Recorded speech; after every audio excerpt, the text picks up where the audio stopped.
السلام علیکم ورحمۃ اللہ تعالی وبرکاتہ۔ وعلیکم السلام ورحمۃ اللہ وبرکاتہ۔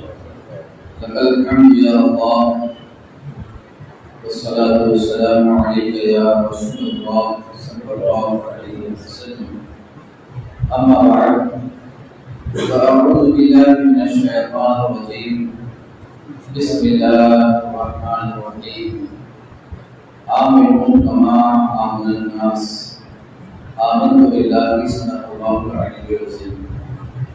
کچھ عرض معروف سے بیشتر مراد انتہائی عقیدت و محبت کے ساتھ سرور کائنات جناب محمد رسول اللہ صلی اللہ علیہ وآلہ وسلم کی بارگاہ میں اپنی غلامی کا شکر پیش کریں اور درود پاک پڑھیں۔ اللهم صل على سيدنا مولانا مولانا محمد وعلى الجود والكرم وآله الكرام ومن الكريم وبارك وسلم صلاة وسلام عليك يا رسول الله صلى الله عليه وسلم۔ طریقے مصطفیٰ کو چھوڑنا بے وجہ بربادی، طریقے مصطفیٰ کو چھوڑنا بے وجہ بربادی، اسی سے قوم دنیا میں ہوئی ہے بے ابتدا اپنی۔ ہمیں کرنی ہے شہنشاہ مدحہ کی رضا جوئی، وہ اپنے ہو گئے تو رحمت پروردگار ہوئے۔ عزیزان ملت، آپ کے روبرو تقریباً 1.5 گھنٹے کے لیے میں مویشن 2 گھنٹے کے لیے حاضر آیا ہوں۔ اگر ذہن میں کچھ اس طرح کے خیالات بن رہے ہوں کہ انتہائی زور شور کے ساتھ کوئی بیان ہوگا تو نکال دیجیے۔ اگر ذہن میں کچھ اس طرح کے بھی خیالات ہوں کہ بیان بالکل چیٹ فاٹ والا انداز ہوگا تو شاید وہ بھی نکال دیجیے۔ آپ اپنے آپ کو تیار کریں کہ ہمیں کچھ سیکھنا ہے، کم از کم آپ یہ کہہ سکیں کہ ہاں ایک محفل میں گیا تھا، 1.5-2 گھنٹے بیٹھا تھا، کچھ باتیں میرے سمجھ میں آئیں۔ اگر 1.5-2 گھنٹے میں چند باتیں ہی آپ کے گوشے گزار میں کر سکوں اور سمجھا سکوں تو میں سمجھتا ہوں کہ یہ محفل ہمارے لیے کامیاب ہوگی۔ میرے پیارے بھائی اور عزیز ساتھیوں دوستوں، حساس گفتگو جوش اور جذبے کے ساتھ نہیں کی جاتی، حساس گفتگو بڑی سنجیدگی کے ساتھ کی جاتی ہے۔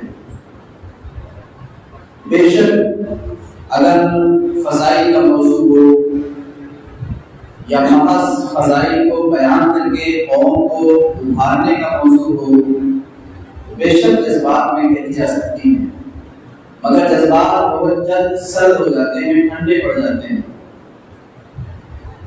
اور پھر اس کے بعد جیسا ماحول ویسے ڈھل جاتے ہیں لوگ۔ لہذا آج کی گفتگو ایک بنیادی اور اہم موضوع پر ہوگی، اور میں چاہوں گا کہ ترتیب وار وہ چیز آپ کے ذہن میں اتار سکے۔ قرآن مقدس کی اس آیت کا ایک جز میں نے تلاوت کیا ہے، وہ پہلے پارے میں سورہ بقرہ کے اندر موجود ہے،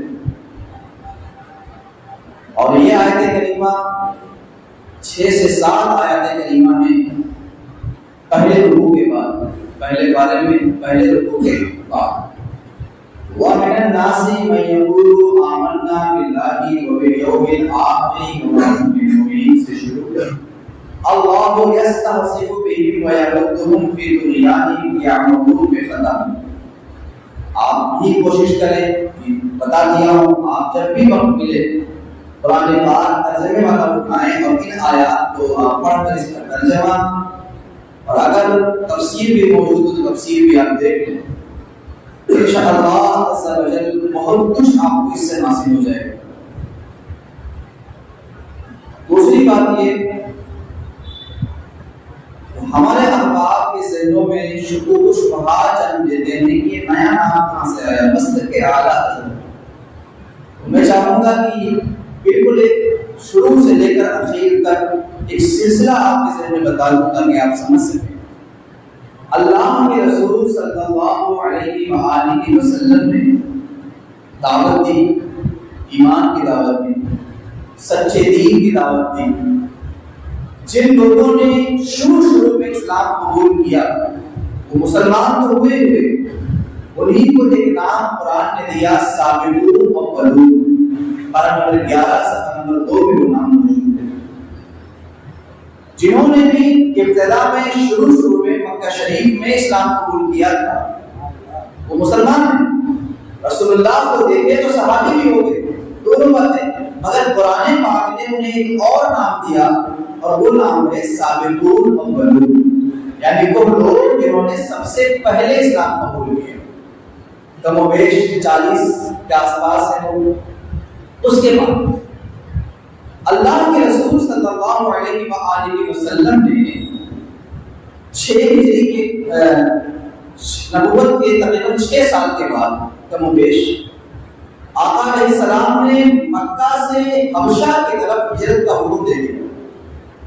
تو جن لوگوں نے مکہ شریف سے حبشہ کی طرف ہجرت کیا انہیں قرآن نے ایک اور نام دے دیا، ان کا نام رکھا گیا مہاجر. وہ صحابی بھی ہیں، ایمان والے ہیں، انہیں قرآن نے ایک اور نام دیا مہاجر. قرآن پاک میں مہاجرین کا ذکر جگہ جگہ آپ کو ملے گا. خود پارہ نمبر 11 کے اندر بھی، پارہ نمبر 24 28 کے اندر بھی اور دیگر مقامات پہ جہاں جہاں مہاجر اور مہاجرین کا ذکر ہے تو آپ سمجھ لیں کہ یہاں کس کی بات ہو رہی ہے. صحابی جنہوں نے اللہ کے رسول صلی اللہ علیہ وسلم کو ایمان کی حالت میں دیکھا اور دنیا سے ایمان کے ساتھ گئے وہ صحابی. لیکن ہر صحابی سابقون اولون نہیں اور ہر صحابی مہاجر بھی نہیں. تو جنہوں نے ہجرت کیا ان کو ایک نام اور دے دیا گیا مہاجر اور اسی کی جمع مہاجرین. اب پہلے اسلام قبول کیا تھا تو انہیں سابقون اولون میں شمار کیا گیا. اگر انہی میں سے کسی نے ہجرت کیا تو گویا وہ مہاجر بھی ہوئے، سابقون اولون بھی ہوئے، صحابی بھی ہوئے، ایمان والے بھی ہوئے. یعنی کئی درجے کئی نام کو الگ الگ ملے. جناب محمد رسول اللہ صلی اللہ علیہ وسلم نے 53 سال مکہ شریف میں گزار دیا اور اس کے بعد وہ بے ملاجی سے مدینہ کی طرف چلے. اب ایک بڑی تعداد مکہ سے مدینہ کی طرف ہے. یہ حضرات بھی مہاجر ہیں. وہ حضرات بھی مہاجر تھے جو مکہ سے حبشہ گئے اور جو مکہ سے مدینہ آئے ان کو بھی مہاجر. لیکن اس میں بھی درجے ہیں. اگر کوئی مکہ سے حبشہ گیا اور حبشہ سے پھر مدینہ آیا تو گویا اس نے 2 ہجرت کی. کتنے ہجرت کیا؟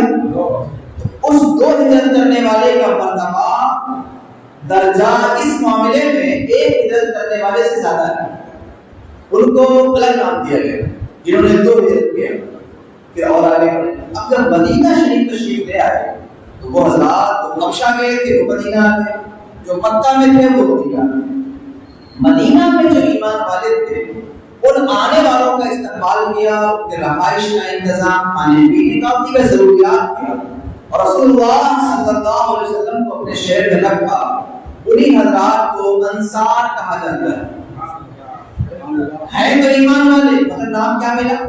انصار. قرآن پاک میں مہاجر اور انصار کا جب ذکر پڑھے نا تو ذہن میں یہ بات ہونی چاہیے کہ مہاجر کسے کہتے ہیں اور انصار کسے کہتے ہیں.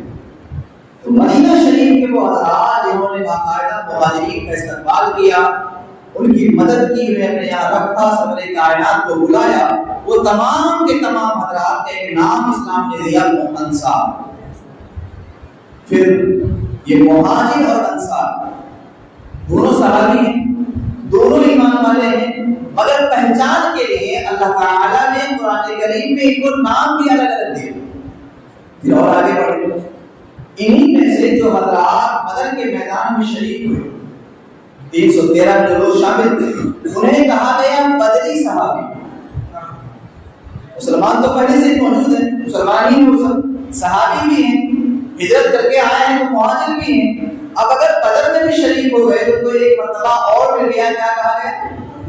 بدری صحابی. بدری صحابی کا مرتبہ دوسرے تمام صحابہ سے بہت اعلیٰ ہے. پھر اگر ایک بدری صحابی جنگ احد میں بھی شامل ہو گئے، صلح حدیبیہ میں بھی شامل ہو گئے تب تو درجہ اور زیادہ بلند ہو گئے. میں یہ بتانا چاہ رہا ہوں کہ قرآن کریم نے یہ الگ الگ نام کیوں دیے؟ مسلمان ہیں نا، سب صحابی تھے نا، یہ الگ الگ نام کی کیا ضرورت تھی؟ بدری صحابی الگ ہیں، بیعت رضوان والے الگ ہیں، مہاجر الگ ہیں، انصار الگ ہیں. پھر اس کے بعد جب مدینہ شریف کے اندر کچھ لوگ تیار ہوئے جو ظاہر میں مسلمان ہی تھے، رسول اللہ صلی اللہ علیہ وآلہ وسلم کے پیچھے وہ نمازیں ادا کرتے اور بہت سارے معاملات میں سرکار کی ابتدا میں رہتے، مگر دل میں رسول اللہ صلی اللہ علیہ وسلم کی محبت نہ تھی. ظاہر تو اسلام تھا لیکن باطن ان کا اسلام نہ تھا. یہاں ہم تھوڑا سا رک کر کے ایک اہم چیز کی طرف آپ کی اشارہ کریں. مکہ شریف میں اور مدینہ شریف میں ایک فرق ہے. مکہ میں جتنے لوگ مسلمان ہوئے ان میں ایک بھی منافق نہیں ہوا. اللہ کے رسول صلی اللہ علیہ وسلم اس بات کا ذکر کرتے ہوئے فرماتے تھے کہ مکہ میں بڑے خالص لوگ ہیں، دشمنی کیا تو کھل کر کیا، محبت کی تو کھل کر کی. اگر دوستی کر لی تو جان دینے کے لیے تیار ہے، اور دشمنی کر لی جان لینے کے لیے بھی تیار ہے. وہاں کے دشمن بھی دشمنی میں بے مثال ہے اور وہاں کے محبوب بھی محبت میں بے مثال ہے. یہ مکہ کی خاص تاثیر ہے. مگر مدینہ میں یہ بات نہ تھی. مدینہ میں جو یہودی تھے اور پھر منافقت کا دور شروع ہوا. ظاہر میں اسلام ہے مگر باطن میں اسلام نہیں. تو گویا کہ اسلام نام رکھنا اور مسلمان ہونے کی حیثیت سے دو طرح کے لوگ پیدا ہو گئے. ایک ظاہر میں مسلمان اور باطن میں مسلمان مکمل، اور ایک صرف ظاہر میں مسلمان ہو مگر باطن میں نہ ہو. قرآن نے ان کا نام رکھا ہے منافق. پارہ نمبر 28 کے اندر سورہ ایک موجود ہے جس کو سورہ منافقون کہا جاتا ہے. اور آپ میں سے کوئی حافظ ہو تو بتا دوں کہ قرآن پاک کے اندر آخرت کے بعد، آخرت کے مسائل کے بعد اور توحید کے مسئلے کے بعد جو سب سے زیادہ آیتیں گزری ہیں وہ منافقوں کے بارے میں گزری. کیوں؟ کیونکہ منافق ایک ایسا خطرناک وائرس تھا منافقت کا جو مدینہ میں پیدا ہوا. دکھنے میں ایک جیسا تھا، شکل و صورت، بول چال، پہناوا، ہر چیز میں. قرآن کریم نے ان کو ایک ایک چیز بیان فرما دی. میں اسی کی طرف اشارہ کر رہا ہوں کہ پارہ نمبر 1 رکوع نمبر 1 پڑھیے گا. وَمِنَ النَّاسِ مَن يَقُولُ آمَنَّا بِاللَّهِ وَبِالْيَوْمِ الْآخِرِ وَمَا هُم بِمُؤْمِنِينَ. یہاں سے شروع کیجئے گا. اللہ یستہزئ بہم تک پڑھیے مکمل. حیران ہو جائیں گے کہ آپ کے خدا نے، آپ کے رب نے، آپ کے پیدا کرنے والے نے 1400 سال پہلے منافقوں کی جو پہچان کی آیتوں کے اندر بیان کی، 1400 سال گزر جانے کے باوجود منافقوں نے اپنا نام تو بدل لیا، اپنی عادت کو آج تک بدل نہ سکے.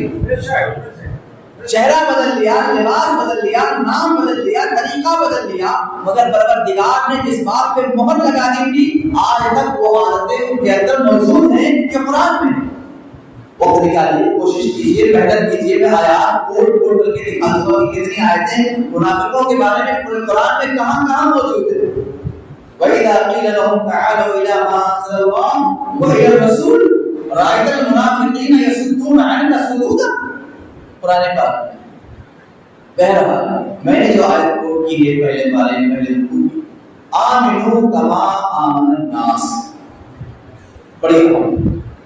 قرآن کریم اللہ تعالی نے کہا ہے کہ ایمان لاؤ جیسا کہ لوگ ایمان لائیں. بس اسی پر آپ کی خاص توجہ چاہوں گا تاکہ آپ قرآن پاک کی ایک آیت کے بارے میں غور و فکر کا مزاج پیدا کریں. مزید آیات کے بارے میں بھی سمجھنے میں آسانی ہے. کیا کہا؟ آمنو ایمان لاؤ کما آمن الناس جیسا کہ لوگ ایمان لائیں. تو یہ بات خدا، سوال یہ ہے کہ کس سے کہا جا رہا ہے کہ ایمان لاؤ؟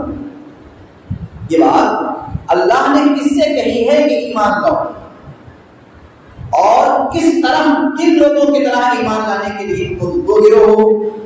ایک ان سے کہا گیا کہ ایمان لاؤ جیسا کہ لوگ ایمان لائیں. تو وہ لوگ کون ہیں اور جن سے کہا گیا تھا وہ کون ہیں؟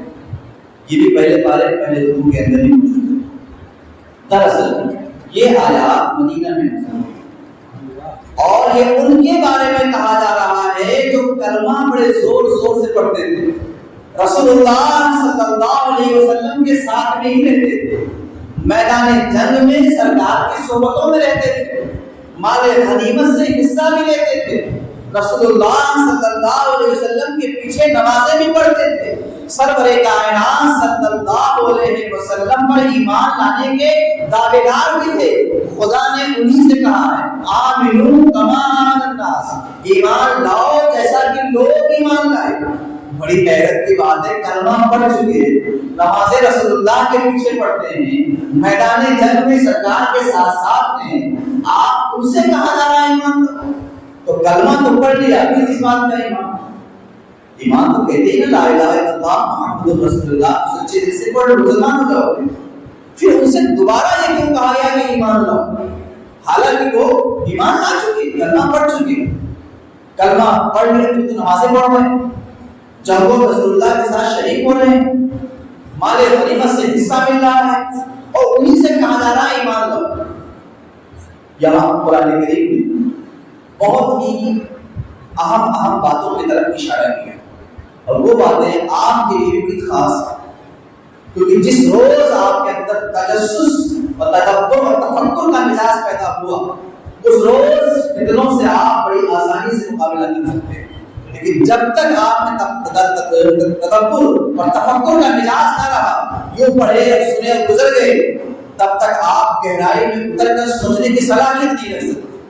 قرآن کریم کے اس تیور میں اندازہ کیجیے، آمنو ایمان لاؤ، یہ یہودیوں سے نہیں کہا گیا، یہ مشرکوں سے نہیں کہا گیا، یہ نصارہ سے نہیں کہا گیا، یہ ان سے کہا گیا جو کلمہ پڑھتے ہیں، یہ ان سے کہا گیا سرکار مدینہ کے پیچھے نمازیں پڑھتے ہیں، یہ ان سے کہا گیا سرکار مدینہ صلی اللہ علیہ وسلم کے ساتھ جنگوں میں شریک ہوتے تھے، ان سے کہا گیا آمنو کما آمن الناس، ایمان لاؤ جیسا کہ لوگ ایمان لائے۔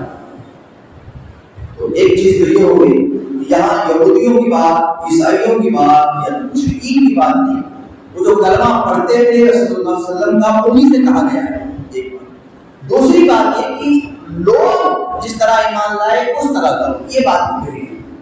ایسا خدا نے کیوں نہیں کہا آمنو کما فی القرآن، ایمان لاؤ جیسا کہ قرآن میں ہے؟ اس سے کہا منافقوں سے آمنو کما فی القرآن، ایمان لاؤ جیسا قرآن میں ہے، آمنو کما فی الحدیث، ایمان لاؤ جیسا کہ حدیث میں ہے۔ یہ بات پورے قرآن میں پورے حدیث میں کہیں نہیں ہے۔ اللہ نے لوگوں کو آئیڈیل کیوں بنایا؟ اللہ نے لوگوں کے ایمان کو معیار کیوں بنایا؟ اللہ تعالیٰ نے آمن الناس کہہ کر کے ان کے بارے میں بات کہی، لوگوں کے عقیدے اور ایمان کو معیار اور کسوٹی کیوں بنایا اللہ نے؟ اسی بات کو غور کرنا ہے۔ دو باتیں ہوئی کہ ایک منافقوں سے کہا گیا کہ تم ایمان لو، دوسرا یہ کہا گیا کہ جیسا لوگ ایمان لائے اس طرح ایمان۔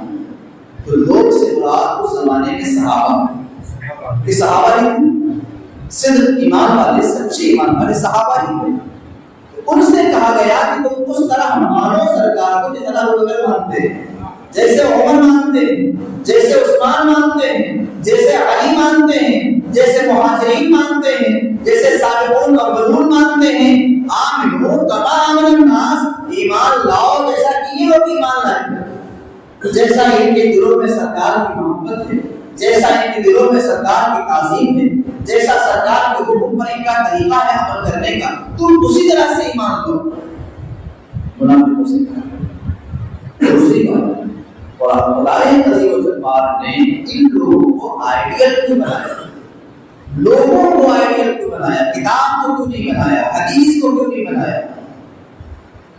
وجہ یہ ہے کہ کتاب کوئی بھی اعلیٰ سے اعلیٰ کتاب ہو، شاندار جاندار کتاب ہو، کتاب بولتی نہیں، بول کر بتانے والا کوئی تو ہوتا ہے۔ کتاب ہاتھ نہیں پکڑتی، ہاتھ پکڑ کے روکنے والا کوئی تو ہوگا۔ کتاب زبان آپ کا نہیں بند کرے گی، زبان بند کرنے والا کوئی تو ہوگا۔ تو کتاب بول کر کے آپ کو نہیں بتائے گی، کتاب کے معنی، مفہوم اور اس کے اندر کے مطالب کو بیان کرنے والا تو کوئی ہوگا۔ تو اگر یہ کہا جاتا کہ آمنو کما فی القرآن، ایمان لاؤ جیسا کہ قرآن میں، حالانکہ بات سچی، مگر یہ کہا نہیں گیا۔ کیوں کہ قرآن میں تو حق ہے مگر حق کی تلاش سب کے بس کی بات نہیں. حق تو موجود ہے اور ان گہرائیوں تک پہنچنا ہر ایک کی بس کی بات نہیں. آمنو کما فی الحدیث، بے شک سرکار مدینہ صلی اللہ علیہ وسلم کا فرمان ہدایت سراپا نشان ہے، مگر وہاں تک پہنچنا، ان سے موتیوں کو نکالنا، ان کی سمجھ رکھنا، ان گہرائیوں میں اترنا، رسول اللہ کے ارشادات کے تمام پہلوؤں کو سمجھنا، یہ ہر کس و ناقص کی بات نہیں. لہذا آمنو کما آمن الناس، جیسا لوگ ایمان لائے ویسا ایمان لاؤ، جیسا لوگوں نے مانا ہے ویسا مانو. پھر لوگوں کو معیار بنانے کا بڑا فائدہ ہوگا. قرآن مقدس میں یہ معیار ایک جگہ نہیں ہے. حیرت ہوگی آپ کو کہ دشمن آپ کو کتنا شاطر، کتنا چالاک ہے، کتنا ہوشیار ہے وہ، کہ اس معیار کو توڑ اس طرح سے رہا ہے کہ آپ کو لگے کہ بہت اچھا کام ہو رہا ہے. قرآن مقدس نے پورے قرآن میں معیار ہمیشہ ایمان والوں کو بنایا ہے. خود قرآن نے یہ کہہ کر کے گفتگو پورے قرآن میں کہی نہیں ہے کہ اس طور پر ایمان والوں، جب بھی کسی کی مثال دی گئی تو ایمان والوں کی دی گئی. دیکھ لیجیے آپ پڑھتے ہیں صراط الذین انعمت علیہم، راستہ ان کا جن پر تو نے انعام کیا. اے اللہ ان کے راستے پر چلا جن پر تو نے انعام کیا. یہاں بھی انعام یافتہ بندوں کے راستے پر چلنے کی آپ دعا کریں. اور نمبر 5 اللہ نے فرمایا وَمَن يُشَاقِقِ الرَّسُولَ مِن بَعْدِ مَا تَبَيَّنَ لَهُ الْهُدَىٰ وَيَتَّبِعْ غَيْرَ سَبِيلِ الْمُؤْمِنِينَ نُوَلِّهِ مَا تَوَلَّىٰ وَنُصْلِهِ جَهَنَّمَ وَسَاءَتْ مَصِيرًا. یہاں پر پروردگار عالم نے ایمان والوں کو حق کا معیار بنایا. اس طرح قرآن کریم میں کئی درجن آیتیں ہیں جہاں اللہ تعالیٰ نے ایمان والوں کو معیار بنا کے پیش کیا، کسوٹی بنا کے پیش کیا. جانچ اور پرکھ کا باقاعدہ ان کو کسوٹی بنایا کہ ان کی طرح سے ایمان لاؤ، ان کی راستے پر چلو، ان کی باتوں کو مانو. اور آج اس کا مذاق اس طرح اڑایا جاتا ہے ارے ہمیں باباؤں کی بات نہیں قرآن کی بات ماننی ہے. سننے بڑا اچھا لگتا ہے کہ بات تو صحیح ہے، قرآن کی تو ماننی ہے، باباؤں سے کیا لینا دینا ہمیں. سننے میں اچھا لگتا ہے مگر آپ سمجھ نہیں پا رہے کہ وہ بندہ کتنا شاطر ہے کہ قرآن سے دور کرنے کے لیے قرآن کا نام لے رہا ہے. خود آپ کے خدا نے جب قرآن سے قریب کرنا چاہا تو بندوں کو معیار بنایا. قرآن کے معنی اور مطالب کو سمجھنے اور سمجھانے کے لیے ایمان والوں کو معیار بنایا. قرآن پر ایمان لانے کے لیے آمنو کما آمن الناس کہا گیا. وَمَن يُشَاقِقِ الرَّسُولَ مِن بَعْدِ مَا تَبَيَّنَ لَهُ الْهُدَىٰ وَيَتَّبِعْ غَيْرَ سَبِيلِ الْمُؤْمِنِينَ کہا گیا. آپ کے رب نے فرمایا فَاسْأَلُوا أَهْلَ الذِّكْرِ إِن كُنتُمْ لَا تَعْلَمُونَ. پارہ نمبر 17 پارہ نمبر 14 کے اندر موجود. فَاسْأَلُوا سوال کرو، اہل الذکر جاننے والوں سے، ذکر والوں سے، ان کنتم لا تعلمون اگر تم نہیں جانتے. یہاں معیار کیا بنا کہ تم سوال کرو کس سے؟ جاننے والوں سے. یہ کیوں نہیں کہا فَاسْأَلُوا أَهْلَ الْقُرْآنِ، یا کیوں نہیں کہا سوال کرو قرآن سے؟ آپ کے گھر میں قرآن تو موجود ہے نا، اٹھاؤ قرآن کو کرو سوال. اے قرآن بتا وضو کیسے کرنا ہے؟ تو کیا قرآن آپ کو وضو کی سکھائے گا؟ اے قرآن بتا نمازیں کیسے پڑھنی ہے؟ تو کیا قرآن وہاں پڑھ کے آپ کو سکھائے گا؟ اے قرآن بتا روزے کیسے رکھنے ہیں؟ تو کیا قرآن روزہ رکھ کے آپ کو سکھائے گا؟ معیار تو کوئی ہونا چاہیے، سمجھانے والا تو کوئی ہونا چاہیے، مفاہیم اور معنی کو گہرائی سے نکال کر کے آپ کو دینے والا تو کوئی ہونا چاہیے. قرآن مقدس نے اس سلسلے کو جگہ جگہ بیان کیا ہے. اور ایک ظالم اتنا ہوشیار ہو چکے ہیں کہ یہ قرآن کریم کے درجنوں آیتوں سے آپ کا ایمان اٹھانے کے لیے اس لہجے میں بات کرتے ہیں کہ سننے والے کو ایسا لگے کہ یہ تو الگ الگ چیزیں ہیں. جناب محمد رسول اللہ صلی اللہ علیہ وسلم کے بارے میں قرآن نے کیا کہا اس ترتیب کو بھی آپ جان لیجیے. فرمایا یا ایھا الذین آمنوا اطیعوا اللہ واطیعوا الرسول، اے ایمان والو اللہ کی اطاعت کرو، واطیعوا الرسول اور رسول کی اطاعت. قرآن کا نام کیوں نہیں ہے؟ حدیث کا نام کیوں نہیں آیا؟ کسی اور چیز کا نام کیوں نہیں آیا؟ اللہ کی اطاعت کرو، رسول کی اطاعت کرو. ہو سکتا ہے آپ کہو کہ بھائی قرآن کی بات تو آ گئی نا، اللہ کی اطاعت ہے، اللہ کا حکم مانو. تو اللہ کا حکم تو قرآن میں ہے نا. ابھی بھی آپ کرتے ہیں قرآن پہنچا آپ تک کیسے؟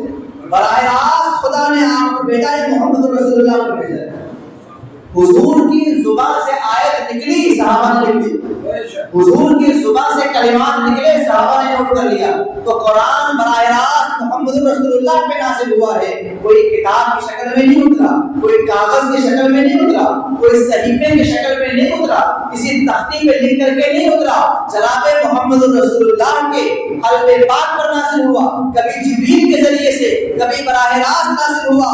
اب حضور اپنی زبان سے ارشاد فرماتے ہیں، صحابہ اسے کوٹ کر رہے ہیں، یعنی خدا کا قرآن بھی رسول اللہ کی زبان سے ملا ہے۔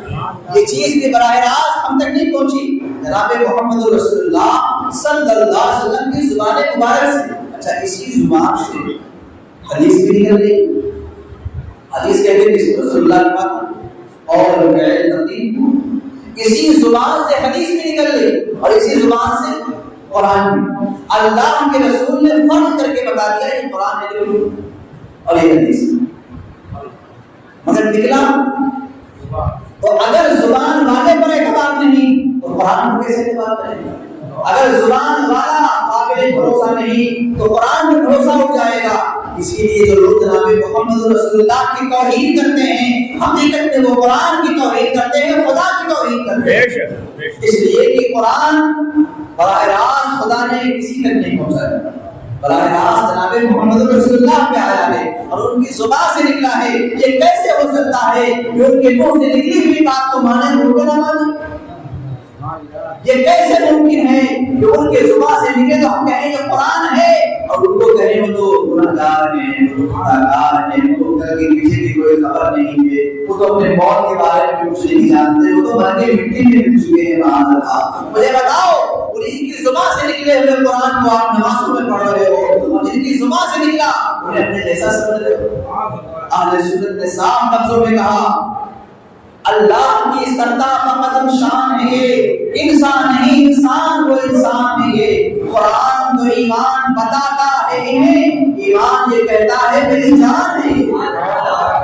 نعرہ تکبیر، نعرہ تکبیر، نعرہ رسالت، مسلک اعلی حضرت، مسلک اعلی حضرت، بستی بستی کریا کریا، بستی بستی کریا کریا، علماء اہل سنت۔ آپ اس بات کو سمجھ لیں گے تو اہل سنت والجماعت کا مفہوم بھی آپ سمجھ لیں گے۔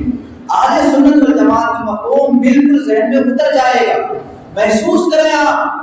ہمارا ماننا یہ ہے اللہ عز و جل نے اپنی پہچان، اپنی معرفت ہمیں براہ راست نہ کرائی۔ جب اس نے چاہا کہ اپنی معرفت کرائے تو نبیوں کے ذریعے سے کرایا۔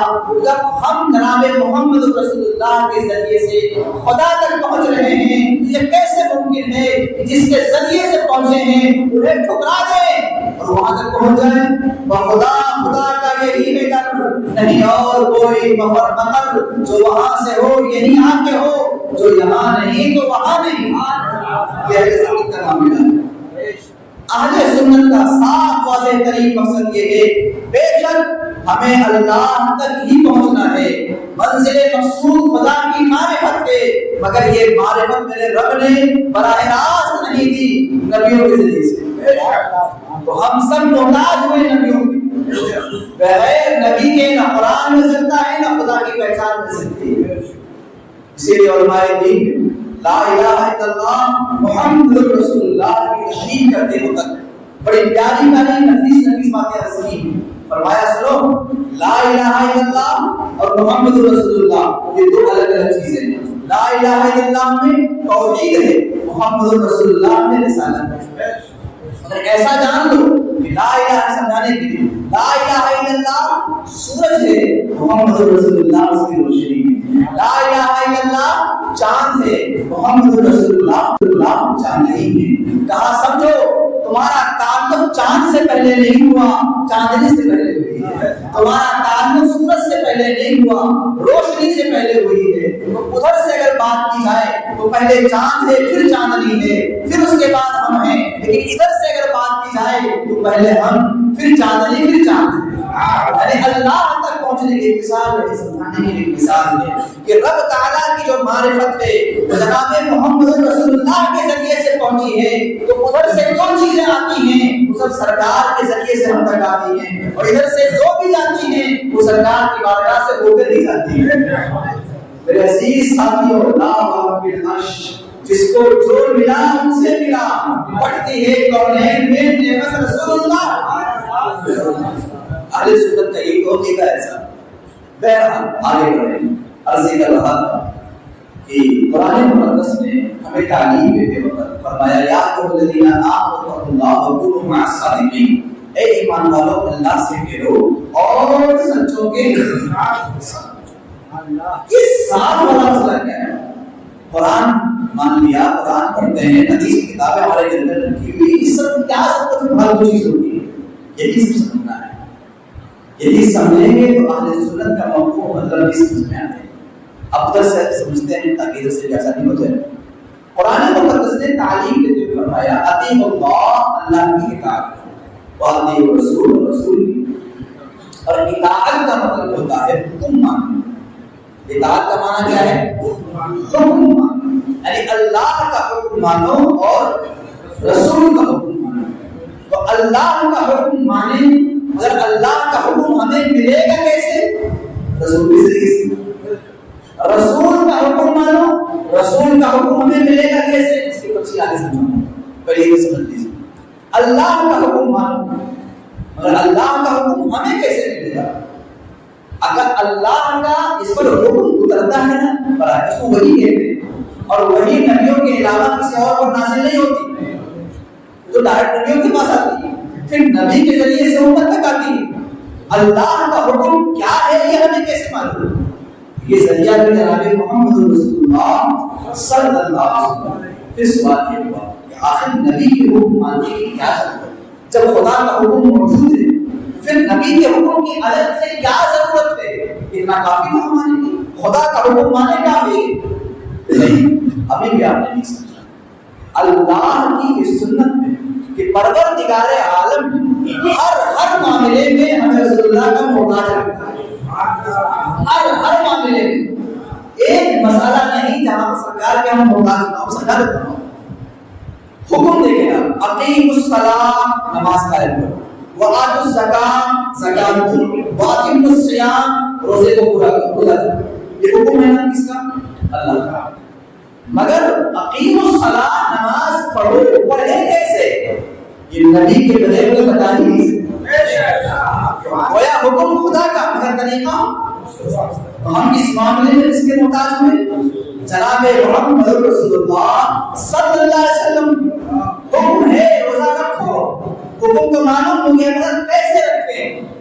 طریقہ کیا خدا روزہ رکھ کے بتائے گا آپ کو؟ اللہ اس سے بات ہے، اللہ بے نیاز ہے، اللہ سمجھ ہے، حکم ہے روزہ رکھو، مگر یہ طریقہ بتائے گا کون؟ جناب محمد رسول اللہ صلی اللہ علیہ وسلم۔ حکم ہے حج کرو، مگر حج کرنے میں کرنا کیا ہے؟ چلنا کیسے ہے، دوڑنا کیسے ہے، چہرہ کس طرف کرنا ہے، شروع کہاں سے کرنا ہے، ختم کہاں پہ کرنا ہے، حج میں حاصل کب ہو جائے گا، دم کب دینا ہے، اور دیگر مسائل کیا ہیں، کیا خدا بتائے؟ کیا صفا مروا میں دوڑے گا محمد کیسے بات؟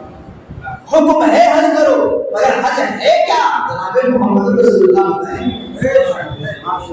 زکات دو، زکات کا تو ہمیں معلوم ہے، مگر زکات کتنا نکالنا ہے، کس چیز میں نکالنا ہے، کب نکالنا ہے، کتنے دنوں میں نکالنا ہے، کسے نکالنا ہے، یہ خدا نے نہیں جناب محمد رسول اللہ نے بتایا۔ کوئی اللہ تعالیٰ نے قانون دیا، اور قانون کی تشریح کرنا، قانون کی توضیح کرنا، قانون کی تفہیم کرنا، قانون کو نافذ کرنے کی ذمہ داری جناب محمد رسول اللہ کی ذمہ داری۔ اس معاملے میں کس کے محتاج ہوئے؟ جناب محمد رسول اللہ صلی اللہ علیہ وسلم۔ اہل سنت والجماعت اپنے عقیدے میں کھلی کتاب کی طرح ہے۔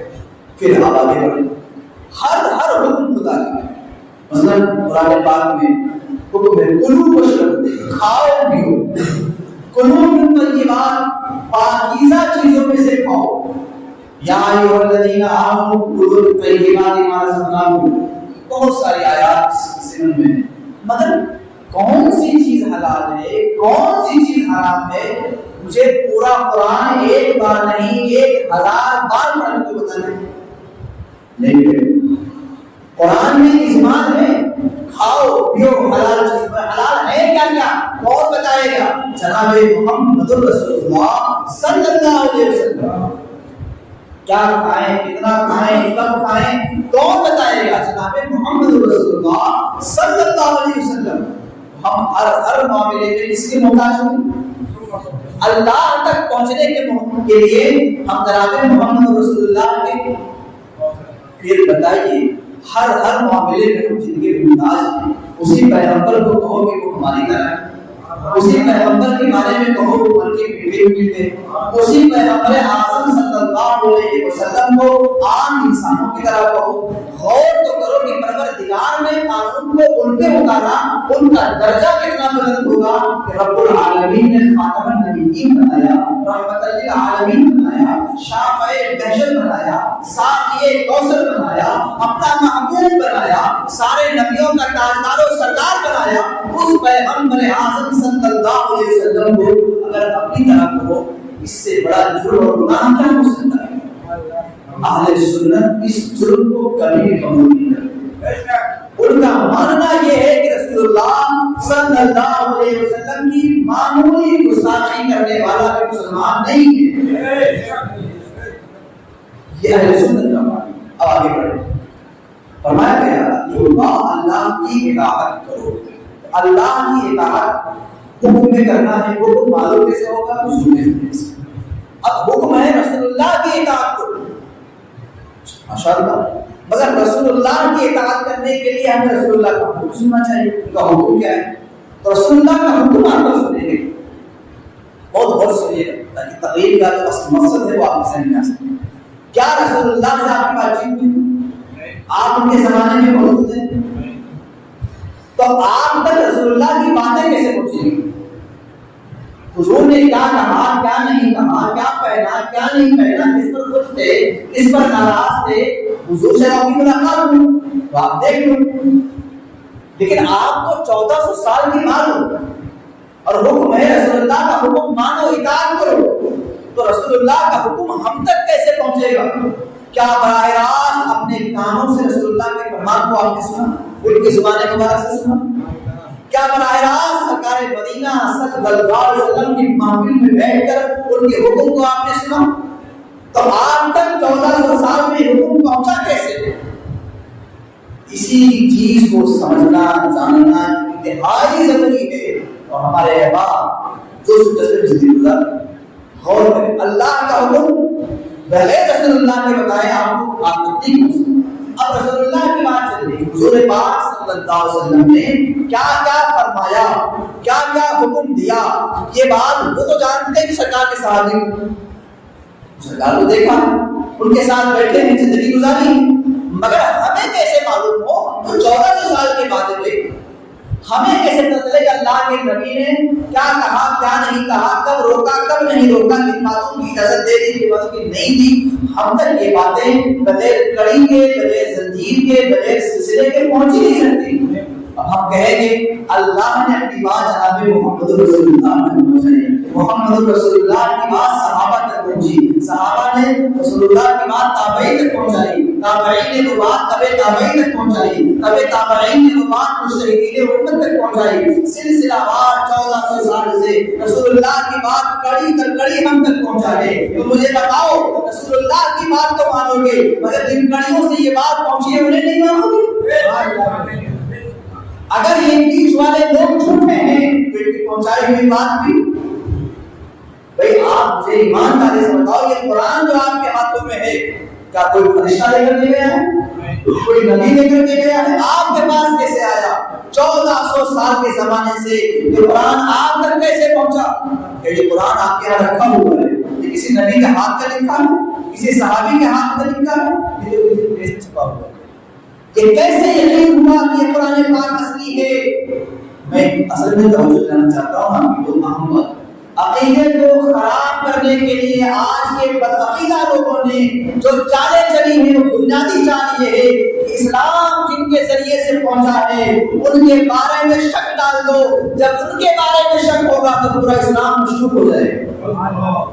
آپ کو احساس نہیں ہے کہ آپ کا دشمن کون سی چال چل رہا ہے آپ کے ساتھ، لیکن جس دن محسوس کریں گے اس دن آپ کے رونگٹے کھڑے ہو جائیں گے کہ اللہ کا دین اسی کے ذریعے سے پہنچا ہے۔ اللہ نے نبی پر بھیجا، نبی نے صحابہ کو، صحابہ نے تابعین کو، تابعین نے تبع تابعین کو، انہوں نے اگلے آنے والوں کو، انہوں نے آگے آنے والوں کو، یہاں تک کہ سلسلہ وار یہ چیز چلی جب یہ تمام لوگ قابل بھروسہ نہیں رہیں گے، اعتماد کے لائق نہیں رہیں گے، تو ان کی باتیں، ان کی پہنچائی ہوئی چیزیں، ان کی لکھی ہوئی کتابیں گویا کہ اسلام کو مٹا دینا بہت آسان ہو جائے گا۔ اسی لیے ظالموں نے یہ چالیں چلی کہ اولیاء اللہ سے دور کیا جائے، مسلمان دین سے دور کیا جائے، صحابہ اہل بیت سے دور کیا جائے، تابعین تبع تابعین سے دور کیا جائے، ائمہ مجتہدین سے دور کیا جائے۔ اسلام کو آگے منتقل کرنے والی یہی کڑی ہے، جب کڑی نہیں رہے گی تو ہم قرآن پہ انگلی اٹھا سکتے ہیں، حدیث اٹھا سکتے ہیں۔ جب یہ لوگ بھروسے کے لائق نہیں ہیں تو ان کی پہنچائی ہوئی باتیں، ان کی لکھی ہوئی باتیں، ان کے منتقل کی ہوئی باتیں، ان کی پھیلائی ہوئی باتیں سب غلط ہیں۔ گویا پورا اسلام درہم برہم ہو کے رہ جائے گا۔ اہل سنت والجماعت کا طریقہ یہ ہے کہ اہل سنت یہاں سے لے کر جناب محمد رسول اللہ صلی اللہ علیہ وسلم تک ان کڑیوں کو بھی مانتے ہیں جن کڑیوں سے اسلام پہنچا ہے۔ اہل سنت کا یہ خاص طریقہ ہے کہ ان کڑیوں کو مانتے ہیں جن کڑیوں کے ذریعے سے اسلام پہنچا، ان کی تعظیم کرتے ہیں، ان سے محبت کرتے ہیں، ان کا ادب کرتے ہیں اور باقاعدہ ان کی باتوں پر اعتماد کرتے ہیں، کیونکہ اگر وہ اعتماد کے لائق نہیں، ارے بھائی کوئی جھوٹا انسان ہے، بہت مشہور ہے جھوٹ بولنے میں، اگر وہ سچی بات بھی کہے گا تو وہ نہیں کریں گے۔ تو جب اولیاء اللہ کی عظمت کو گرا دیا جائے گا، ان سے محبت کو نکال دیا جائے گا، ایک عام انسان کی طرح ان کی چھوی کو لوگوں کے سامنے پیش کیا جائے گا تو سننے والا یہ سمجھے گا اچھا ابو بکر ہماری ہی طرف بیان، اچھا عمر، اچھا وہ تو مکہ کے طاقتور انسان ہے، جب وہ عثمان غنی مالدار آدمی تھے، یعنی ذہن میں عام انسان جیسا خاکہ بنے گا تو ان کی پہنچائی ہوئی باتیں، حدیث، قرآن، ان کی لکھی ہوئی چیزیں، ان کی کتابت کی ہوئی چیزیں جب ان کی اہمیت گر گئی تو ان کی لکھی ہوئی باتوں کی بھی اہمیت گر جائے گی، جب ان کی عزت نکل گئی تو ان کی پہنچائی ہوئی باتوں کی عزت بھی ختم ہو جائے گی۔ اسلام کو مٹانے کے لیے اس سازش رچی گئی کہ باقاعدہ امت کے عظیم علماء، صوفیاء اور مشائخ کی محبت کو پہلے دلوں سے نکالا جائے، خود بخود اسلام ختم ہو جائے گا، مٹ جائے گا۔ لیکن بے شک اسلام اللہ کا دین ہے، قیامت تک باقی رہے گا۔ جو اس کڑی کو نہیں سمجھے گا وہ ضرور بہک جائے گا، وہ ضرور گمراہ ہو جائے گا، وہ ضرور راہ راست سے بھٹک جائے گا۔ میں اس کڑی کو بیان کر رہا ہوں۔ اللہ تعالیٰ نے حکم دیا اطیعوا اللہ، اللہ کی اطاعت کرو، رسول کی۔ اب رسول نے کیا کہا اس نے؟ اللہ کے پیغمبر جناب محمد رسول اللہ صلی اللہ علیہ وسلم نے اپنی حیات مبارکہ میں الگ الگ موقع پر، الگ الگ جگہوں میں، الگ الگ حالات میں بڑے صاف انداز میں کبھی فرمایا اقتدوا بالذین بعدی ابی بکر و عمر، میرے بعد تم لوگ ابو بکر و عمر کی پیروی کرنا۔ خدا نے کیا کہا؟ اللہ کے اطاعت اور رسول۔ رسول کیا کہہ رہے ہیں؟ میرے بعد تم ابو بکر و عمر کی اقتدوا بالذین من بعد ابی بکر و عمر، میرے بعد تم ابو بکر و عمر کی پیروی۔ کسی موقع پہ کہا علیکم بسنتی و سنت خلفائے الراشدین المہدیین، تم لوگوں پر میری سنت اور خلفائے راشدین کی سنت لازم ہے۔ یہ کون کہہ رہا ہے؟ جناب محمد رسول اللہ صلی اللہ علیہ وسلم، یعنی خدا نے رسول کا دامن دیا اور رسول نے صحابہ کا دامن دیا۔ اس کڑی کو آپ یہاں سمجھنا چاہتے ہیں تو سنجیدگی کا مظاہرہ کریں اور دیکھیں کس انداز میں آپ کے رب نے آپ کے دین کو پہنچایا ہے۔ رب تعالیٰ نے ہمیں رسول کا دامن دیا، اطیعوا اللہ و اطیعوا الرسول۔ جس نے اللہ کی اطاعت کی اس نے رسول کی اطاعت کی، اس نے رسول سے محبت کی اس نے خدا سے محبت کی۔ قرآن پاک میں کئی آیتیں ہیں تو خدا نے رسول کے دامن سے وابستہ کیے تاکہ تم رسول اللہ کو اپنی طرح ایک عام انسان نہ سمجھنا۔ خدا نے ان کا دامن دیا اور رسول اللہ نے کیا کیا؟ اب آگے وہ دامن دے ہمارا ہے کہ اقتدوا بالذین من بعد ابی بکر و عمر، میرے بعد ابو بکر و عمر کی پیروی کرنا۔ اسی موقع پہ کہتے ہیں علیکم بسنتی و سنت خلفائے راشدین المہدیین، تم پر میری سنت اور خلفائے راشدین کی سنت کو لازم. کسی موقع پہ کہتے ہیں ما انا علیہ و اصحابی، جس پر میں اور میرے صحابہ ہیں وہی گروہ جنتی.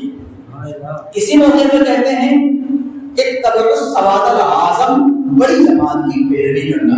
کسی موقع پہ کہتے ہیں اصحابی کا حضور فبأیہم اقتدیتم، میرے صحابہ ستاروں کی طرح ہیں، تم ان میں جن کی پیروی کرو گے ہدایت پا جاؤ گے. کبھی کہتے ہیں ترکت فیکم الامرین کتاب اللہ و سنت نبیہ، میں تمہارے بیچ دو چیزیں چھوڑ کے جا رہا ہوں، اللہ کی کتاب اور اپنی سنت کو. کسی موقع میں اللہ کے نبی کہتے ہیں ترکت فیکم الثقلین کتاب اللہ و اہل بیتی، میں تمہارے بیچ دو چیزیں چھوڑ کے جا رہا ہوں، اللہ کی کتاب اور اپنی اہل بیت کو. کسی موقع میں اللہ کے نبی صلی اللہ علیہ وآلہ وسلم فرماتے ہیں حق علی کے ساتھ ہے اور علی حق کے ساتھ ہے. یہ الگ الگ مواقع پر اللہ کے نبی نے صحابہ اور اہل بیت کے دامن سے وابستہ کرنا اور باقاعدہ اس کی ترغیب دلایا تاکہ ہمارا جو میرا دین ہے تم تک تو براہ راست پہنچ گیا، بعد والوں تک تمہارے ذریعے سے پہنچے گا. اب تو انہیں چھوڑ دے گا وہ دین کو چھوڑ دے گا. اللہ کا پیغام مجھ تک پہنچا، میرا پیغام صحابہ اور اہل بیت تک پہنچا. اب جو نیچے والے ہوں گے انہیں صحابہ اور اہل بیت کے دامن سے وابستہ ہونا ہوگا، پھر جا کر رسول اللہ تک پہنچیں گے، پھر جا کر خدا تک پہنچیں گے. اور نیچے آ جائیں گے تابعین کا دور آیا، تابعین اہل بیت پاک سے صحابہ کرام سے دونوں حضرات سے رسول اللہ صلی اللہ علیہ وسلم کی دی ہوئی امانت کو حاصل کیا، اپنے سینے میں رکھا. انہوں نے اپنے بعد آنے والی نسل کو جن کو تبع تابعی کہا جاتا ہے ان تک اس کو منتقل کر دیا. ان کا زمانہ آیا، انہوں نے اپنے بعد والوں تک منتقل کر دیا. یہ سلسلہ وار وہاں سے لے کر یہاں تک اور یہاں سے لے کر قیامت تک اسلام ایسے ہی باقی رہے گا. جس نے اس کڑی کو توڑ دیا وہ آج بھی ہلاک ہوا اور آئندہ بھی ہلاک ہو جائے گا. اور آج کے ہر گمراہ جماعت اسی کڑی کو توڑنے کی کوشش کرتی ہے، ہر گروہ اسی کو توڑنے کی کوشش کرتا ہے، ہر بندہ اسی کو توڑنے کی کوشش کرتا ہے. مگر ہاں آسانی سے نہیں، بڑی میٹھی انداز میں. مثال کے طور پر ارے یار تم لوگوں کے پیچھے چل رہے ہو نا، قرآن کی بات کیوں نہیں مانتے؟ دیکھو قرآن کیا کہہ رہا ہے. تم مولانا علامہ مولانا مولوی چکرے پڑے ہوئے ہو، حدیث کو دیکھو، حدیث کیا کہہ رہی ہے. بات بڑی میٹھی بڑی خوبصورت ہے. ہاں واقعی میں ہم لوگوں کے پیچھے پڑے ہیں، ہمیں تو حدیث کی بات سننی چاہیے. جی بھائی بتائیے کیا حدیث ہے؟ تو کیا حدیث بول کے بتائیے؟ کوئی تو ہوگا جس کو پڑھ کے بتائے، کوئی تو ہوگا جس کا ترجمہ بتائے، کوئی تو ہوگا جس کا معنی اور مفہوم گہرائی سے نکالے گا. تو یہاں بھی چل رہا ہے. اس بات کو سمجھنے کے لیے آپ کسی کی پیروی کر رہے ہیں تو آپ مجھے بتائیے گلی چوراہوں پہ رہنے والے لوگوں کی باتوں پر ہمیں یقین ہو، امام اعظم کی باتوں پہ ہمیں یقین نہ ہو، امام شافعی کی باتوں پہ ہمیں بھروسہ نہ ہو. اگر محلے والا قرآن کی کوئی آیت دکھا کے معنی بتا رہا ہے تو ہمیں اعتبار آ جائے گا. غوث اعظم بتائیں گے تو اعتبار نہیں آئے گا، خواجہ اعظم بتائیں گے تو اعتبار نہیں آئے گا، محبوب الہی بتائیں گے تو اعتبار نہیں آئے گا. ہماری جو کڑیاں ہیں جناب محمد رسول اللہ سے لے کر یہاں تک، ہم قرآن کریم کو اور رسول اللہ کی احادیث کو اس کڑی کے ذریعے سے سمجھتے ہیں. ہم دیکھتے ہیں قرآن کی یہ آیت ہے، اچھا اس آیت کا مطلب اللہ کے نبی نے کیا بتایا ہے، کیونکہ جو نبی بتا دیں گے وہ سب سے اعلیٰ بات ہوگی. قرآن کو سب سے زیادہ جاننے والے جناب محمد رسول اللہ ہیں، قرآن کی گہرائیوں کو پتہ لگانے والے جناب محمد رسول اللہ ہیں. تبیانا لکل شیء جن کے لیے وہ محمد رسول اللہ ہیں، اور رحمان و علم القرآن جن کے لیے کہا گیا ہے وہ محمد رسول اللہ ہیں، اور اللہ کی کتاب مبین جن کے لیے کہا گیا ہے وہ محمد رسول اللہ ہیں. اس قرآن کے ساتھ جن کو اتارا گیا ہے، فرمایا گیا قد جاءکم من اللہ نور و کتاب مبین، وہ محمد رسول اللہ ہے. لہذا اس آیت کو سمجھنا ہے تو ہم پہلے دیکھتے ہیں کہ نبی نے کیا کہا. اگر ہمیں رسول اللہ صلی اللہ علیہ وسلم کی احادیث میں اس کا کوئی مفہوم نظر نہیں آتا تو ہم دیکھتے ہیں صحابی نے کیا کہا، کیونکہ رسول اللہ کے بعد اس گہرائی کو جاننے والے صحابہ نہیں ہو سکتے، کوئی اور نہیں ہو سکتا. اگر ہمیں صحابہ کے یہاں سے اس کا مفہوم مل جاتا ہے تو سبحان اللہ پھر آگے نہیں، ہمارے لیے وہی کافی ہے. اگر وہاں وضاحت نہیں ملتی تو ہم دیکھیں گے کہ اللہ کے نبی سے صحابہ نے حاصل کیا تھا، صحابہ سے تابعین نے حاصل کیا تھا. دیکھیں گے اس آیت کا مطلب تابعین نے کیا بتایا, کیونکہ ہمارا علم 1400 سال کے بعد ہے, ہمارا علم اتنا محتاج ہے کہ ایک ایک لفظ کو سمجھنے کا محتاج ہے. وہاں پڑھانے والا خدا ہے, یہاں پڑھنے والے مصطفیٰ ہیں, یہاں پڑھانے والے مصطفیٰ ہیں, سمجھنے والے صحابہ ہیں. تو صحابہ اگر قرآن کی کسی آیت کا مفہوم بیان کر دیں تو قیامت تک سارے مفہوم اس کے مقابلے میں آ ہی نہیں سکتے. پہلے اہل سنت کا طریقہ یہ ہے کہ قرآن پاک کی کوئی آیت پہلے یہ دیکھتے ہیں کہ اس آیت کا مفہوم ترجمہ وغیرہ اللہ کے رسول کا کیا اشارہ ہے, مل جائے سبحان اللہ. صحابہ کا کیا ہے, مل جائے سبحان اللہ. تابعین کا کیا ہے, مل جائے سبحان اللہ. قریب قریب تینوں میں سے کہیں نہ کہیں ملتا ہے. یا پھر یہ دیکھتے ہیں کہ اس آیت کی طرح قرآن میں اور بھی کہیں کوئی آیت ہے, پھر یہ جانتے ہیں کہ یہ آیت اتری کب ہے, کیا اس آیت میں جو بات کہی جا رہی ہے اس کے مطابق سرکار نے عمل کیا, صحابہ نے عمل کیا, تابعین نے عمل کیا. اگر نہیں کیا ہم صاف سمجھ جاتے ہیں کہ اس آیت کا مطلب میرے ذہن میں آتا ہے, اگر وہی مطلب ہوتا تو سرکار قرآن نہیں ہوتے کیا, صحابہ قرآن میں عمل نہیں کرتے, گویا اس کا معنی اور مطلب کچھ اور ہے, مگر ہمارے سمجھنے میں غلطی ہو رہی ہے. رسول اللہ کے سمجھنے میں غلطی, صحابہ کے سمجھنے میں غلطی, تابعین کے سمجھنے میں غلطی, مجتہدین کے سمجھنے میں غلطی نہیں ہو سکتی. اہل سنت کا یہ طریقہ ہے قرآن کی آیات کو سمجھنے میں. ایسے رسول اللہ کی حدیث, سرکار کا کوئی ارشاد کتابوں میں جو لکھا ہوا ہے, ہمارا طریقہ کار یہ ہے کہ اللہ کے نبی صلی اللہ علیہ وسلم نے یہ بات جب بھی فرمائی کسی صحابی کے سامنے فرمائی, تبھی تو آگے روایت ہوئی, تو انہوں نے اس کا مطلب کیا سمجھا. حدیث تو ہے مگر اس کا مطلب انہوں نے کیا سمجھا, اور پھر جو ان کے بعد والے ہیں انہوں نے کیا سمجھا, جو ان کے بعد والوں نے انہوں نے کیا سمجھا. اگر میرے ذہن میں اس حدیث سے کوئی الگ مفہوم آ رہا ہے اور صحابہ کے عمل کے خلاف نظر آتا ہے, ہم سمجھ جائیں گے میری سمجھ کی غلطی ہے, صحابہ کی غلطی نہیں ہو سکتی. رسول اللہ کی بات کو ہم سے 1000 گنا زیادہ صحابہ سمجھتے تھے. بھئی اللہ تعالیٰ نے صحابہ کرام کو حضور کی صحابیت کے لیے چنا تھا, اللہ نے انتخاب کیا تھا کہ میرے آخری پیغمبر کے صحابی کس طرح کے ہوں گے. تو قرآن کریم کے مفاہیم اور معانی کو صحابہ اور اہل بیت رسول اللہ اور تابعین ان تمام پہ ہم دیکھتے ہیں, اور جب حدیث کی بات آتی ہے تو ہم دیکھتے ہیں کہ اس حدیث کا معنی اس زمانے میں صحابہ کیا سمجھتے تھے, تابعین کیا سمجھتے تھے, تبع تابعین کیا سمجھتے تھے, حدیث میں موضع لگانے والے مجتہدین کیا سمجھتے تھے. اگر وہی معنی ہے تو سبحان اللہ, اگر ہمارے ذہن میں کوئی الگ بات آ رہی ہے تو ہم کہتے ہیں کہ یہ ہمارے ذہن کی غلطی ہو سکتی ہے, رسول اللہ کی بات کبھی غلط نہیں ہو سکتی. میرے پیارے اہل سنت کا ایک تسلسل, بہرحال اب اس تسلسل کی بات کو بھی جوڑ دیتا ہوں تاکہ دونوں بات مکمل ہو جائے. میں نے یہ عرض کیا اللہ تعالیٰ نے صحابہ کے نام الگ الگ رکھے, مہاجر, انصار, سابقون اولون, مدنی, بیعت رضوان والے, فتح مکہ سے پہلے والے, فتح مکہ کے بعد والے, یہ مختلف نام درجے کے حساب سے. مگر اس کے بعد ایک نام ایسا ہوا جس کو اہل سنت والجماعت کہا جاتا ہے. اہل سنت والجماعت بڑا مبارک, بڑا مقدس, بڑا معزز نام ہے, اور یہ نام اس دور سے چلا آ رہا ہے. آج تک انشاءاللہ بیان کریں اہل سنت والجماعت. اس کا لوگوں نے الگ مطلب بیان کیا, مذاق ہے, کہا کہ سنی جو ہے نا, یہ اہل سنت کا شارٹ فارم ہے. سنی پورا لفظ کیا ہے, اہل سنت والجماعت, اس کا شارٹ فارم سنی. لوگوں نے مذاق بناتے ہوئے کہا کہ سنی وہ ہے جو سن کے ایمان لائے. یہ غلط بات ہے, سن کے تو ہم کو نہیں مانا جائے. صحابہ کرام بھی سن کے ہی ایمان لائے, اولیاء کرام بھی سن کے ہی ایمان لائے, بزرگان دین بھی سن کے ہی ایمان لائے, صرف نبی دیکھ کے ایمان لائے, سن کے ایمان لائے. یہ مطلب نہیں, یہ مذاق بنایا ہے. دوسرا مذاق یہ بنایا ہے کہ سنی وہ جو سنت پر چلے. ہمارے لوگوں کو لگا کہ چل رہی, مگر یاد رہے دشمن کا چالباز. اگر آپ ذرا گہرائی میں اتر کر باتوں کو غور نہیں کریں گے تو ہو سکتا ہے کہ آپ سے کھیلنا ہو. کہا کہ سنی وہ جو سنت پہ عمل کرے.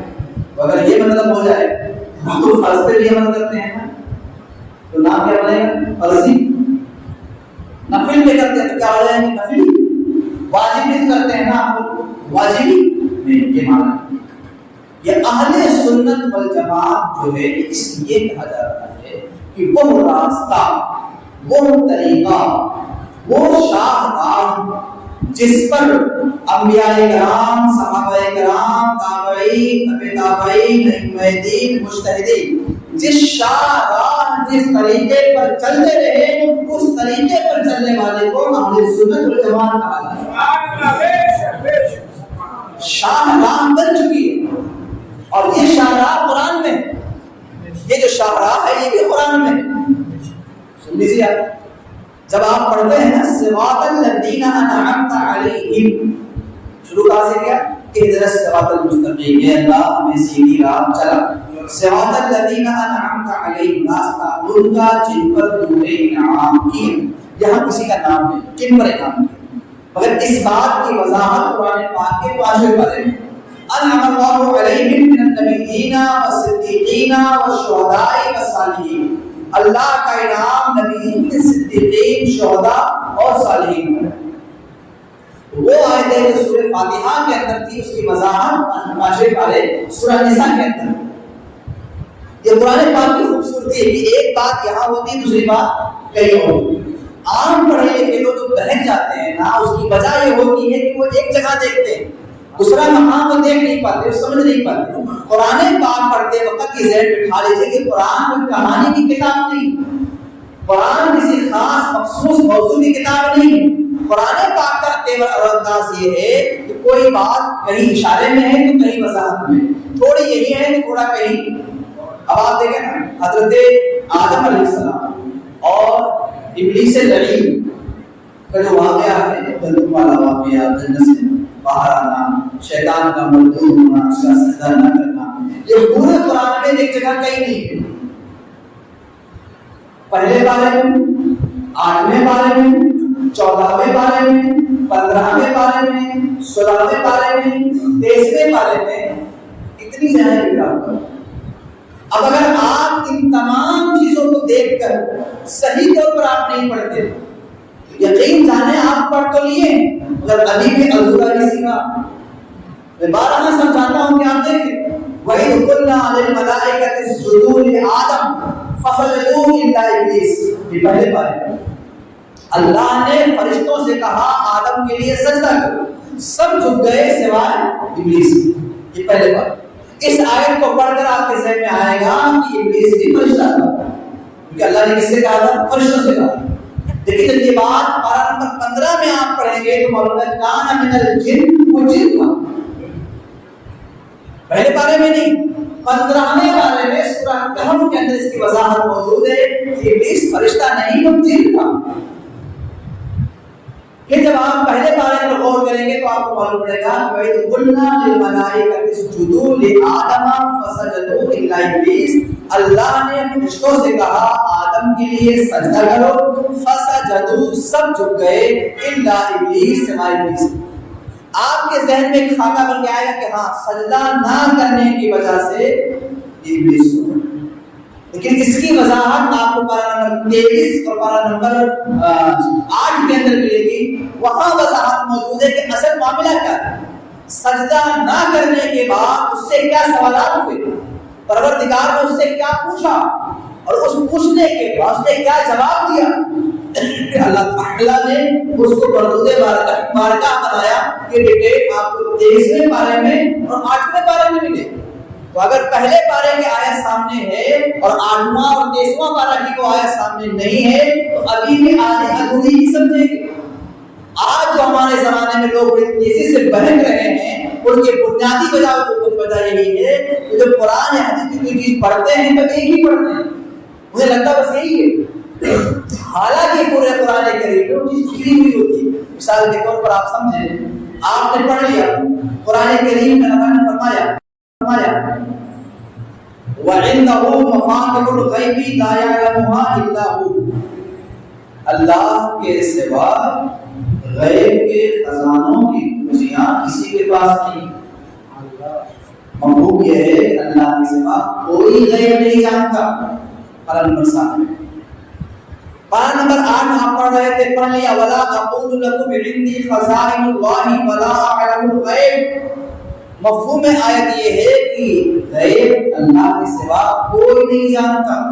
قرآن میں بس محلے میں نکل گئے آپ بتانا شروع. ارے بھائی قرآن کی 2 آیت آپ نے پڑھی ہے, ہمیں تو کئی ہزار آیتیں موجود ہیں نا, جلدی کیوں کر رہے ہیں آپ؟ تھوڑا سا اور دیکھ لیجیے نا کہ اور قرآن میں کیا کیا کہاں کہاں موجود ہے. آج جو بندہ پہنتا ہے یا پہنکایا جاتا ہے وہ اسی طور پر ہوتا ہے کہ اس کو ایک آیت دکھائی گئی اور دوسری آیت سے بے خبر رکھا گیا. پورے قرآن کریم میں اس کے بارے میں کہاں کہاں کیا کیا موجود ہے, جب سارا آپ کے سامنے ہوگا تب کوئی نتیجہ اخذ کر سکتے ہیں. اب آپ یہ دیکھو 7ویں پارے میں جو آیت ہے وَعِنْدَهُ مَفَاتِحُ الْغَيْبِ لَا يَعْلَمُهَا إِلَّا هُوَ. 12ویں پارے میں جو آیت ہے وَلَا أَقُولُ لَكُمْ عِنْدِي خَزَائِنُ اللَّهِ وَلَا أَعْلَمُ الْغَيْبَ. مفہوم یہی ہے کہ اللہ کے سوا کوئی غیب نہیں جانتا, اور یہ بات سچ ہے کہ اللہ کے سوا کوئی غیب نہیں جانتا. یہی ہم سنیوں کا بھی عقیدہ ہے کہ اللہ کے سوا کوئی غیب نہیں جانتا. مگر بات یہ اسی قرآن میں پارہ نمبر 29 سورہ جن ہے, اور سورہ جن کے اندر اللہ نے کہا ہے عالم الغیب فلا یظہر علی غیبہ احد الا من ارتضی بالرسول. غیب کا جاننے والا اپنے غیب سے کو کسی پر مطلع نہیں کرتا سوائے اپنے پسندیدہ رسولوں کے. اب یہ کہا ہے 29ویں پارے میں سورہ جن کے اندر. 30ویں پارے کے اندر ہے وما هو علی الغیب بضنین, اور وہ غیب بتانے میں بخیل نہیں ہے. 5ویں پارے میں ہے وَعَلَّمَكَ مَا لَمْ تَكُنْ تَعْلَمُ وَكَانَ فَضْلُ اللَّهِ عَلَيْكَ عَظِيمًا. مفہوم آیت یہ ہے کہ اے محبوب آپ کے رب نے وہ سب کچھ سکھا دیا جو آپ نہیں جانتے تھے. اب 5واں پارہ 19واں پارہ 30واں یہاں پر کچھ اور باتیں ہیں. 7واں پارہ 12واں پارہ کی آیت ہمارے سامنے کچھ اور باتیں ہیں. تو وہ یہ رہا ہے کہ آج کے نوجوانوں کو جو بہکایا جا رہا ہے یا بہن رہے ہیں وہ یہ سمجھتے ہیں کہ کہانی قصے کی کتابیں ہوتی ہیں, ایک کہانی ختم تو دوسری کہانی شروع, دوسری ختم تیسری شروع. نہ تو اس طرح حدیث ہے نہ اس طرح قرآن ہے. یہ اللہ کا کلام ہے, اس میں باقاعدہ موتیاں بکھری ہوئی ہیں. تلاش کرنے والے کی صلاحیت تو ہنر چاہیے, اگر ہنر نہیں ہے تو ڈوب کے مر جائے گا. چنانچہ آپ دیکھیں قرآن کی ایک آیت میں اللہ کے سوا کوئی غیب نہیں جانتا. دوسری آیت پارہ نمبر 29 کے اندر ہے کہ اللہ اپنے غیب کو پر انبیاء کو مطلع کرتا ہے, پر ظاہر کرتا ہے. تو الگ الگ ہوتے ہیں.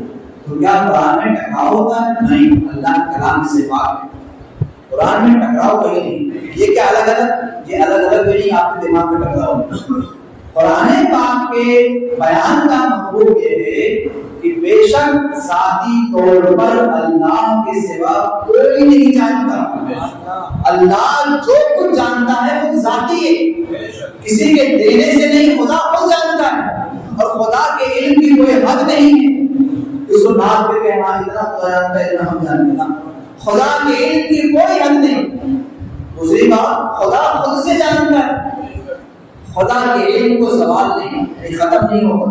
ارے آپ کا علم آج کل بھول جائیں ہو سکتا ہے کہ بڑھ جائے, گھٹ بھی سکتا ہے. خدا کا علم گھٹنے بڑھنے سے پاک ہے.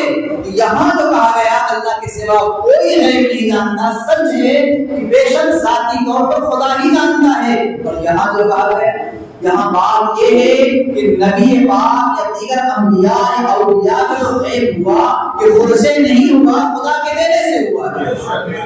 یہ سنت بات ہے. دونوں آیتیں قرآن میں ہیں, میرے اکٹھا نہیں, الگ. حدیثوں کا بھی یہی حال. آج ہمارے زمانے میں لوگوں نے 4-5 کتابوں کا نام یاد کر لیا, بخاری شریف, مسلم شریف, ترمذی شریف, نسائی, ابن ماجہ وغیرہ وغیرہ. وہ سمجھتے ہیں پوری دنیا اتنی ہی ہے. میں آپ کو بتا دوں کہ ابھی سینکڑوں کتابیں ایسی ہیں جو ہندوستان تک پہنچی ہی نہیں, اور بے شمار حدیثیں وہ ہیں جو محدثین اپنے سینے میں لے کے چلے گئے. آپ نے کیا سمجھا جو ان تختیوں کے اندر جمع ہے وہ اتنا ہی ہے؟ دلان اس کے سوا بھی بہت کچھ ہے. آپ کے سامنے جو چیزیں آئی ہیں وہ جمع کی ہوئی چیزیں ہیں. محدثین نے اپنے طور پر جمع کیا ہے، مگر اس کو جانچ پرکھ کا ایک معیار ہوتا ہے۔ ہمارے زمانے میں اگر کسی کے ہاتھ میں بخاری شریف کا درجہ ہے نا، وہ قرآن پاک کے بعد اصحاب الکتب بعد کتاب اللہ بڑا درجہ ہے، لیکن یہ درجہ مرتبے کے حساب سے، عمل کے حساب سے نہیں ہے۔ ہمارے لوگوں کو عمل، مرتبہ، درجہ سمجھ میں بس کتاب دیکھ لیا موٹی تھی، پتلی تھی تو سیدھے لے لیا، تو کتاب کے موٹی اور پتلی ہونے سے کوئی مسئلہ نہیں، بات جو اس کے اندر لکھی ہے اگر وہ وزندار ہے تو وزندار ہے، اور اگر وہ کمزور ہے تو کتنی موٹی ہے تو بیکار ہے۔ پہلے یہ سمجھ لیں بخاری شریف میں جو حدیثیں ہیں ان میں کثرت سے جو حدیثیں ہیں وہ صحیح درجے کی، درجے جیسے کیا ہے صحیح درجے کی بات چلے۔ عمل کا جو معاملہ ہوتا ہے وہ یہ ہوتا ہے کہ اس میں ناسخ بھی ہیں، منسوخ بھی ہیں، محکم بھی ہیں، متشابہ بھی ہیں، ایسی چیزیں ہیں جو خاص بھی ہیں اور بعض عام بھی ہیں۔ ہم کہیں گے کیا ہوتا ہے مجھے معلوم، تھوڑا سا بتا دیں۔ آپ کے پاس بخاری شریف یا آپ کے پاس مسلم شریف کی کتاب پوری کتاب موجود ہے، ترجمہ والا ہو یا عربی زبان ہو، آپ پڑھیں، آپ اس میں دیکھیں چیپٹر بنا ہوا ہے، یہ فلاں باب ہے، یہ فلاں باب ہے، یہ فلاں باب، جانتے کیسے بنا؟ محدثین نے جب حدیث کو جمع کیا، لوگوں سے سن کے اکٹھا کیا، تو انہوں نے اپنے طور پر الگ الگ چیپٹر بنائے، جمع کرنے کے لیے الگ الگ باب بنائے۔ تو یہ باب خدا کے رسول نے نہیں، محدثین نے بنایا جمع کرنے کے لیے، یہ والی بات اس طرح، یہ والی بات اس طرح۔ اب رہا یہ کہ رسول اللہ صلی اللہ علیہ وسلم کی وہ بات جو محدثین تک پہنچی وہ کیسے پہنچی؟ چلے امام بخاری کی بات کر لیں۔ امام بخاری رضی اللہ تعالی عنہ صحابی نہیں اور تابعی بھی نہیں، صحابی بھی نہیں اور تابعی بھی نہیں۔ امام اعظم ابو حنیفہ کے انتقال کے تقریباً 25-30 سال بعد پیدا ہوئے، ٹھیک ہے، آپ سنیے۔ امام بخاری نے رسول اللہ کی جو حدیثوں کو جمع کیا تو کیسے جمع کیا؟ وہ جن کے پاس علم سیکھنے گئے انہوں نے جو حدیث سنائی اس کو نوٹ کر لیا، یاد کر لیا، جمع کیا۔ اب وہ ہزاروں کے پاس ہیں اور ان سے حدیث سنتے رہے اور اس کو جمع کرتے رہے۔ ان کو حدیث کیسے معلوم پڑی؟ امام بخاری سنا رہے تھے، ان کو بھی اپنے پہلے والوں سے معلوم پڑی۔ ان کے پہلے والوں کو کیسے معلوم پڑی؟ ان سے پہلے والوں سے معلوم پڑی۔ تو گویا کہ رسول اللہ صلی اللہ علیہ وسلم کی یہ بات امام بخاری تک ڈائریکٹ نہیں پہنچی، یہ درجہ بدرجہ سلسلہ بسلسلہ ہو کر کے پہنچی ہے، سلسلہ بسلسلہ ہو کر کے پہنچی۔ عجیب بات ہے کہ بخاری کو تو مانتے ہیں مگر جس سلسلے سے حدیث ہے اس کو نہیں مانتے ہیں۔ کہتے ہیں نا باباؤں کی بات نہیں، کتاب کی بات، تو کتابی لوگ ہیں۔ بھائی امام بخاری نے جو بخاری میں حدیثیں لکھی اللہ کے رسول سے سن کے نہیں لکھی، انہوں نے اپنے شیوخ سے سنا، بصرہ گئے، عراق گئے، کوفہ گئے، مکہ مدینہ گئے، دوسرے مقامات گئے، مصر گئے، شام گئے، وہاں سے سب جمع کیا۔ اب جن لوگوں نے سنایا تھا امام بخاری کو، انہوں نے بھی اللہ کے رسول سے نہیں سنا تھا، اپنے پہلے والوں سے سنا تھا، انہوں نے اپنے پہلے والوں سے سنا تھا، اور انہوں نے صحابہ کرام سے سنا تھا، صحابہ نے آقا سے سنا تھا۔ تو اگر اس پر اعتماد ہے تو یہاں تک بڑھیا ہے، ان پر اعتماد کیوں نہیں؟ جو پہنچانے والے ہیں ان پر اعتماد کیوں نہیں؟ جو روایت کرنے والے ہیں ان پر اعتماد کیوں نہیں؟ رسول اللہ کے ارشادات کو آگے منتقل جو کرنے والے ہیں ان پر اعتماد کیوں نہیں؟ میرے پیارے اہل سنت والجماعت کا بالکل واضح ترین مسئلہ یہ ہے، اہل سنت قرآن و سنت کو صحابہ، اہل بیت، بزرگان دین کے ارشادات کی روشنی میں سمجھتے ہیں۔ ایک چیز کو اپنی طرف سے کچھ بھی نہیں، بلکہ اگر کہیں پر کوئی ٹکراؤ ہو جائے، دو طرح کی باتیں مل جائیں، اس بات کو سمجھنے کے حوالے سے دو طرح کی باتیں مل جائیں، تو پھر اہل سنت کا یہ طریقہ ہے کہ غور کرتے ہیں کہ آخر سب سے زیادہ قوی اور احتیاط والی بات کون سی ہے، اہل سنت کا۔ مگر ہمارے زمانے میں یہ کوشش کی جا رہی ہے کہ جن کے ذریعے سے اسلام پہنچا ہے ان کی محبت دلوں سے نکالی جائے، اس کے لیے الگ الگ نام رکھے گئے، کوئی کہا بابے، کوئی کہا کسی نے کچھ اور نام رکھ دیا، کسی نے معاذ اللہ اولیاء کرام کی گستاخی کرتے ہوئے کہا کھڑا ہو، کسی نے کچھ کہا کسی نے کچھ کہا، تاکہ آپ کے دل میں اعتداد ہے، محبت ہے، وہ ختم ہو۔ اب جیسے جب وہ محبت نکل جائے گی تو ان کی جو بھیجی ہوئی پہنچائی ہوئی باتیں ہیں ان کا بھی اعتبار گھٹ جائے گا، ان کی بھی اہمیت کم ہو جائے گی۔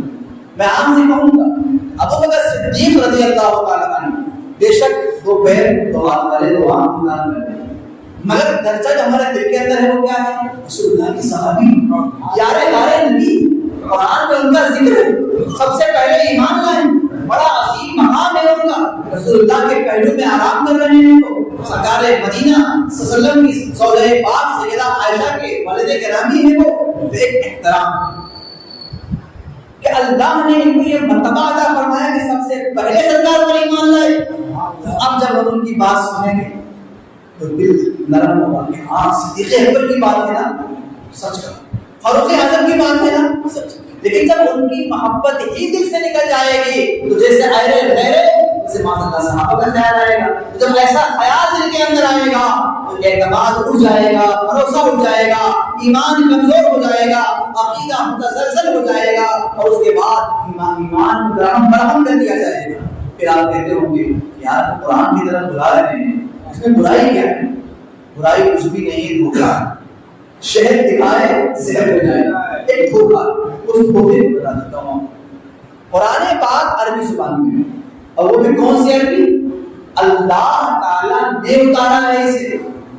عرب والے خود ان کی زبان عربی زبان پڑھتے بھی تھے، بولتے بھی تھے، شاعری بھی کرتے تھے، مگر اس کے باوجود قرآن پاک کی آیتوں کو سمجھنے کے لیے وہ عرب والے بھی سرکار کے محتاج تھے۔ حدیث کی کتابوں میں آتا ہے کہ حضرت عمر رضی اللہ تعالیٰ عنہ نے حضور صلی اللہ علیہ وسلم کے پاس 12 سال تک سورہ بقرہ پڑھی۔ سورہ بقرہ ہمارے یہاں تو صاحب آتے ہیں ایک گھنٹے پورا پڑھ ڈالتے ہیں، یہ 12 سال لگ گیا ان کو پڑھنے میں، وہ بھی عربی۔ حضرت عمر قریشی ہیں، قرشی عرب کے ہیں، رسول اللہ کے صحابی ہیں، مرتبہ کتنا اعلیٰ ہے۔ حضور نے فرمایا اگر میرے بعد بھی کوئی نبی ہوتا تو عمر بن خطاب نبی ہوتے۔ اے عمر تمہیں شیطان دیکھ کے راستہ بدل دیتا ہے، اتنا اعلیٰ مقام ہے ان کا۔ اور وہ صحابی جن کی زبان عربی، پیدا عرب میں ہوئے، قرشی بھی ہیں، مرتبہ اتنا اعلیٰ کہ اگر نبوت ہوتی تو عمر نبی ہوتے، انہیں سورہ بقرہ کو پڑھنے میں 12 سال لگے۔ یہ سوچو آپ سورہ بقرہ کو پڑھنے میں 12 سال کیسے لگتے؟ اب تو ایک گھنٹے پڑھ ڈالتے صاحب، وہ ہو گئے 2 دن لگ جائیں گے۔ ایک بات بتانا صاحب، پڑھنا اور ہے سمجھنا اور ہے۔ یہاں سمجھانے والی ذات محمد رسول اللہ کی، قرآن کے معنی اور مفاہیم کو سمجھنے میں 12 سال لگتے ہیں۔ تو جب ایک سورے کا یہ ہاتھ پورے بقرہ کیا حال ہو، یہاں تو لوگ 40 دن کے اندر عالم بن جاتے ہیں، 40 دن کے اندر مکمل عالم۔ حضرت عمر کے بیٹے عبداللہ ابن عمر کے بارے میں حدیث میں کہ 8 سال تک انہوں نے سورہ بقرہ حضور سے پڑھی، سورہ بقرہ۔ اس سے سمجھو قرآن پاک میں گہرائی کتنی ہے اور ہماری حالت کیا ہے۔ تو جب وہ حضرات عربی ہو کر بھی قرآن سمجھنے کے لیے سرکار کے محتاج، پھر ہمارا حال کیا ہوگا؟ ہم تو عجمی لوگ ہیں صاحب، ہمیں نہ وہاں کے محاورے معلوم ہے، نہ وہاں کا جو ہے مثالیں معلوم ہے، نہ وہاں کے انداز گفتگو سے کوئی واقفیت ہے، ہم کیسے سمجھیں گے؟ پھر کہیں گے صاحب قرآن کے ترجمے تو ہیں، اس کو پڑھ کے سمجھ جائیں، یہاں بھی غلطی ہوئی۔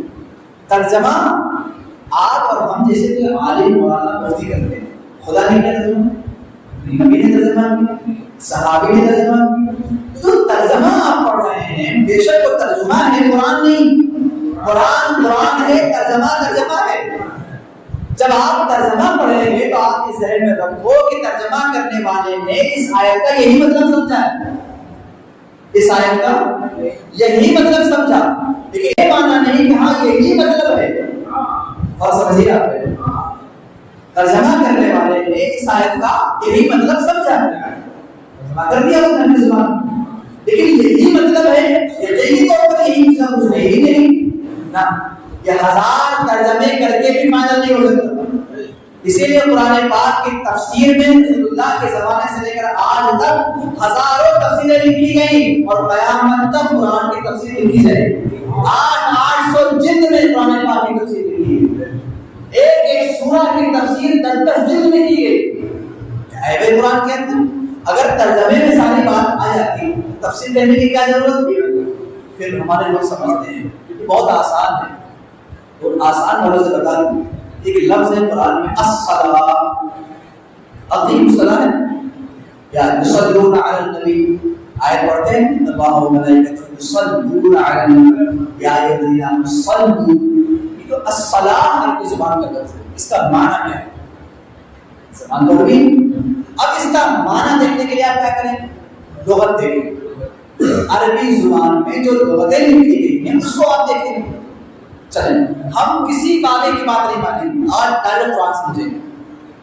ڈائریکٹ قرآن پاک میں کیا ہے اسے سمجھیں. ڈائریکٹ نیچے اٹھائیے آپ جتنی عربی کی ڈکشنری ہے قاموس ہو مصباح ہو دیگر عربی کے تمام ہو منجد وغیرہ ہو تمام لا کے پیچھے سائڈ یہ ڈلتے ہیں. اب دیکھیں کہ الصلاۃ کا معنی کیا ہے. الصلاۃ عربی زبان کا ایک لفظ اس کا معنی کیا ہے؟ کیونکہ قرآن کو ہمیں کسی سے سمجھنا نہیں ہے. بابے کی بات ماننی ہی نہیں. بابے کی بات تو ماننی ہی نہیں ہے. ڈائریکٹ قرآن پاک پڑھنا ہے ترجمہ سمجھنا ہے عمل کرنا ہے. چلو کر لیتے. الصلاۃ کا ایک معنی ہے کمر پہ ہاتھ رکھنا. کیا معنی ہے؟ کمر پہ. جب آپ پڑھو گے اقیم الصلاۃ کیا نکلے گا؟ کمر پہ ہاتھ رکھا کرو. ایک معنی ہے لاٹھی میں تیل لگانا سیدھا کرنا تیل لگانا اچھے سے.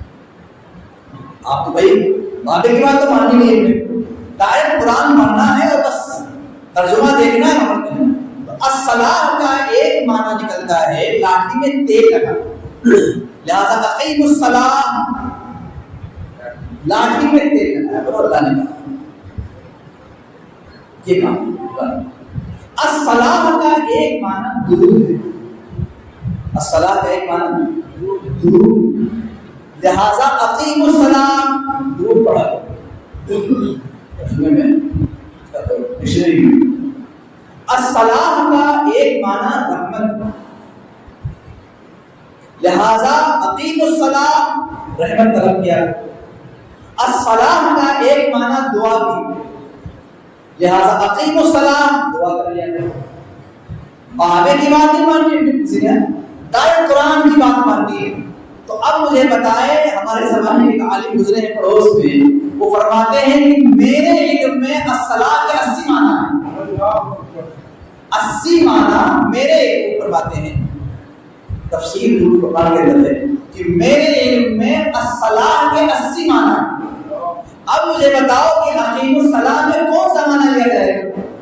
تیل والا معنی لیں, درود والا معنی لیں, رحمت والا معنی لیں, دعا والا لیں, کمر پہ ہاتھ کون سا لیں؟ ہمیں بابے کی بات نہیں مانی. تو آپ کے ذہن میں آیا کہ نہیں بات درود والی ٹھیک ہے چلے لے اقیم الصلاۃ آپ اس پہ عمل کر لیں. ان کے سمجھ میں آیا اقیم الصلاۃ لاٹھی میں تیل لگانے والا معنی صحیح ہے. گویا جتنے لوگ ہیں اتنے معنی ہیں گمراہی کے دلدل میں پھنس جائیں گے. قرآن پاک جناب محمد رسول اللہ کو خدا نے نازل فرمایا. کلام خدا کا ہے تو سمجھانے والا بھی خدا کی طرف سے ہی آئے گا. اس کا معنی مفہوم ہم لوگ قیامت تک کوئی اتار ہی نہیں سکتا. خدا نے جب کلام اتارا تو سمجھانے کے لیے ہمارے کو نہیں چھوڑا, خود اپنی طرف سے نبی دے. فَجَاءَكُم مِّنَ اللَّهِ نُورٌ وَكِتَابٌ مُّبِينٌ. آ گیا تمہارے پاس اللہ کی طرف سے نور اور روشن کتاب. قرآن میں نقشے کے یہ دو چیزیں کیوں آئی؟ کتاب کافی تھی ہمارے لیے. اس کو سمجھا دیتا ہوں. آپ جب بھی آپ کوئی قیمتی مشین خریدتے ہیں, قیمتی مشین, تو آپ جب اس کو خرید لیتے ہیں نا تو اس کے ساتھ ساتھ چھوٹی سی کتاب دی جاتی ہے. کتابچہ ہوتا ہے جو بھی رہتا دیا جاتا ہے, موبائل اس میں بھی رہتا ہے. جانتے ہیں کیوں؟ اس مشین کو استعمال کیسے کرنا ہے اس میں لکھا رہے. لیکن آپ جانتے ہو کہ ہر کوئی پڑھ نہیں پاتا، ہر کوئی اس کو پڑھ کے سمجھ نہیں سکتا، لہذا اگر مشین قیمتی ہوگی تو اس کے ساتھ ایک آپریٹر بھی ہوتا ہے۔ صاحب اگر کوئی گڑبڑی آ گئی نا فون کرنا ہم بھیج دیں گے صحیح کرنے والا۔ جب مشین ہماری ہے تو صحیح کرنے والا بھی ہمارا ہی بندہ ہوگا۔ انسان اللہ کی مخلوق میں اشرف المخلوقات ہے، اللہ کی مخلوق میں سب سے افضل و اعلیٰ ہے۔ اللہ تعالیٰ نے انسان کو زندگی کیسے گزارنی ہے اس کے ساتھ میں کتاب تو بھیج دی، مگر کتاب کے ساتھ ساتھ پیغمبر بھیج دیا۔ کتاب سمجھنے میں تم غلطی کر سکتے ہو، تم نبی کو دیکھو، نبی کا چلنا کیسا ہے، نبی کا اٹھنا کیسا ہے، نبی جو کھاتے ہیں وہ تم کھاؤ، جو پہنتے ہیں وہ پہنو، جیسے بولتے ہیں ویسے بولو، تم اپنی زندگی کو ان کی شرط میں ڈھال دو، تمہاری دنیا بھی سمجھ آئے گی، آخرت بھی سمجھ آئے گی۔ کتاب سمجھ پڑھ کر کے اگر ہر کوئی سمجھ جاتا تو کتابوں کے ساتھ نبیوں کو آنے کی ضرورت ہی نہیں تھی۔ خدا نے کتابوں کے ساتھ نبیوں کو اتارا ہی اسی لیے ہے کہ کتاب کی فہم رکھنے والے ایک آدھ دو چار ہوتے ہیں، لاکھوں لوگوں تک ہدایت کیسے پہنچے گی؟ لہٰذا وہ نبی کا اٹھنا دیکھیں گے قرآن سمجھ جائیں گے، نبی کا بیٹھنا دیکھیں گے قرآن سمجھ جائیں گے، نبی کا لباس دیکھیں گے قرآن سمجھ جائیں گے، نبی کی ناراضگی دیکھیں گے قرآن سمجھ جائیں گے، نبی کا چہرہ دیکھیں گے قرآن سمجھ جائیں گے، نبی کسی بات سے ناراض ہیں وہ سمجھ جائیں گے قرآن کا مطلب بھی یہی ہے، نبی کسی بات سے خوش ہیں وہ چاہیں گے نبی قرآن بھی یہی چاہتا ہے، تو گویا چلتا پھرتا قرآن آگے نازل فرما دیا گیا صلی اللہ علیہ وسلم کی شکل میں۔ لہٰذا اے لوگوں بالخصوص اس بات کو جان لو کہ اللہ تعالیٰ نے ہدایت کے لیے جو سلسلہ قائم فرمایا ہے یہ سلسلہ قیام تک چلے۔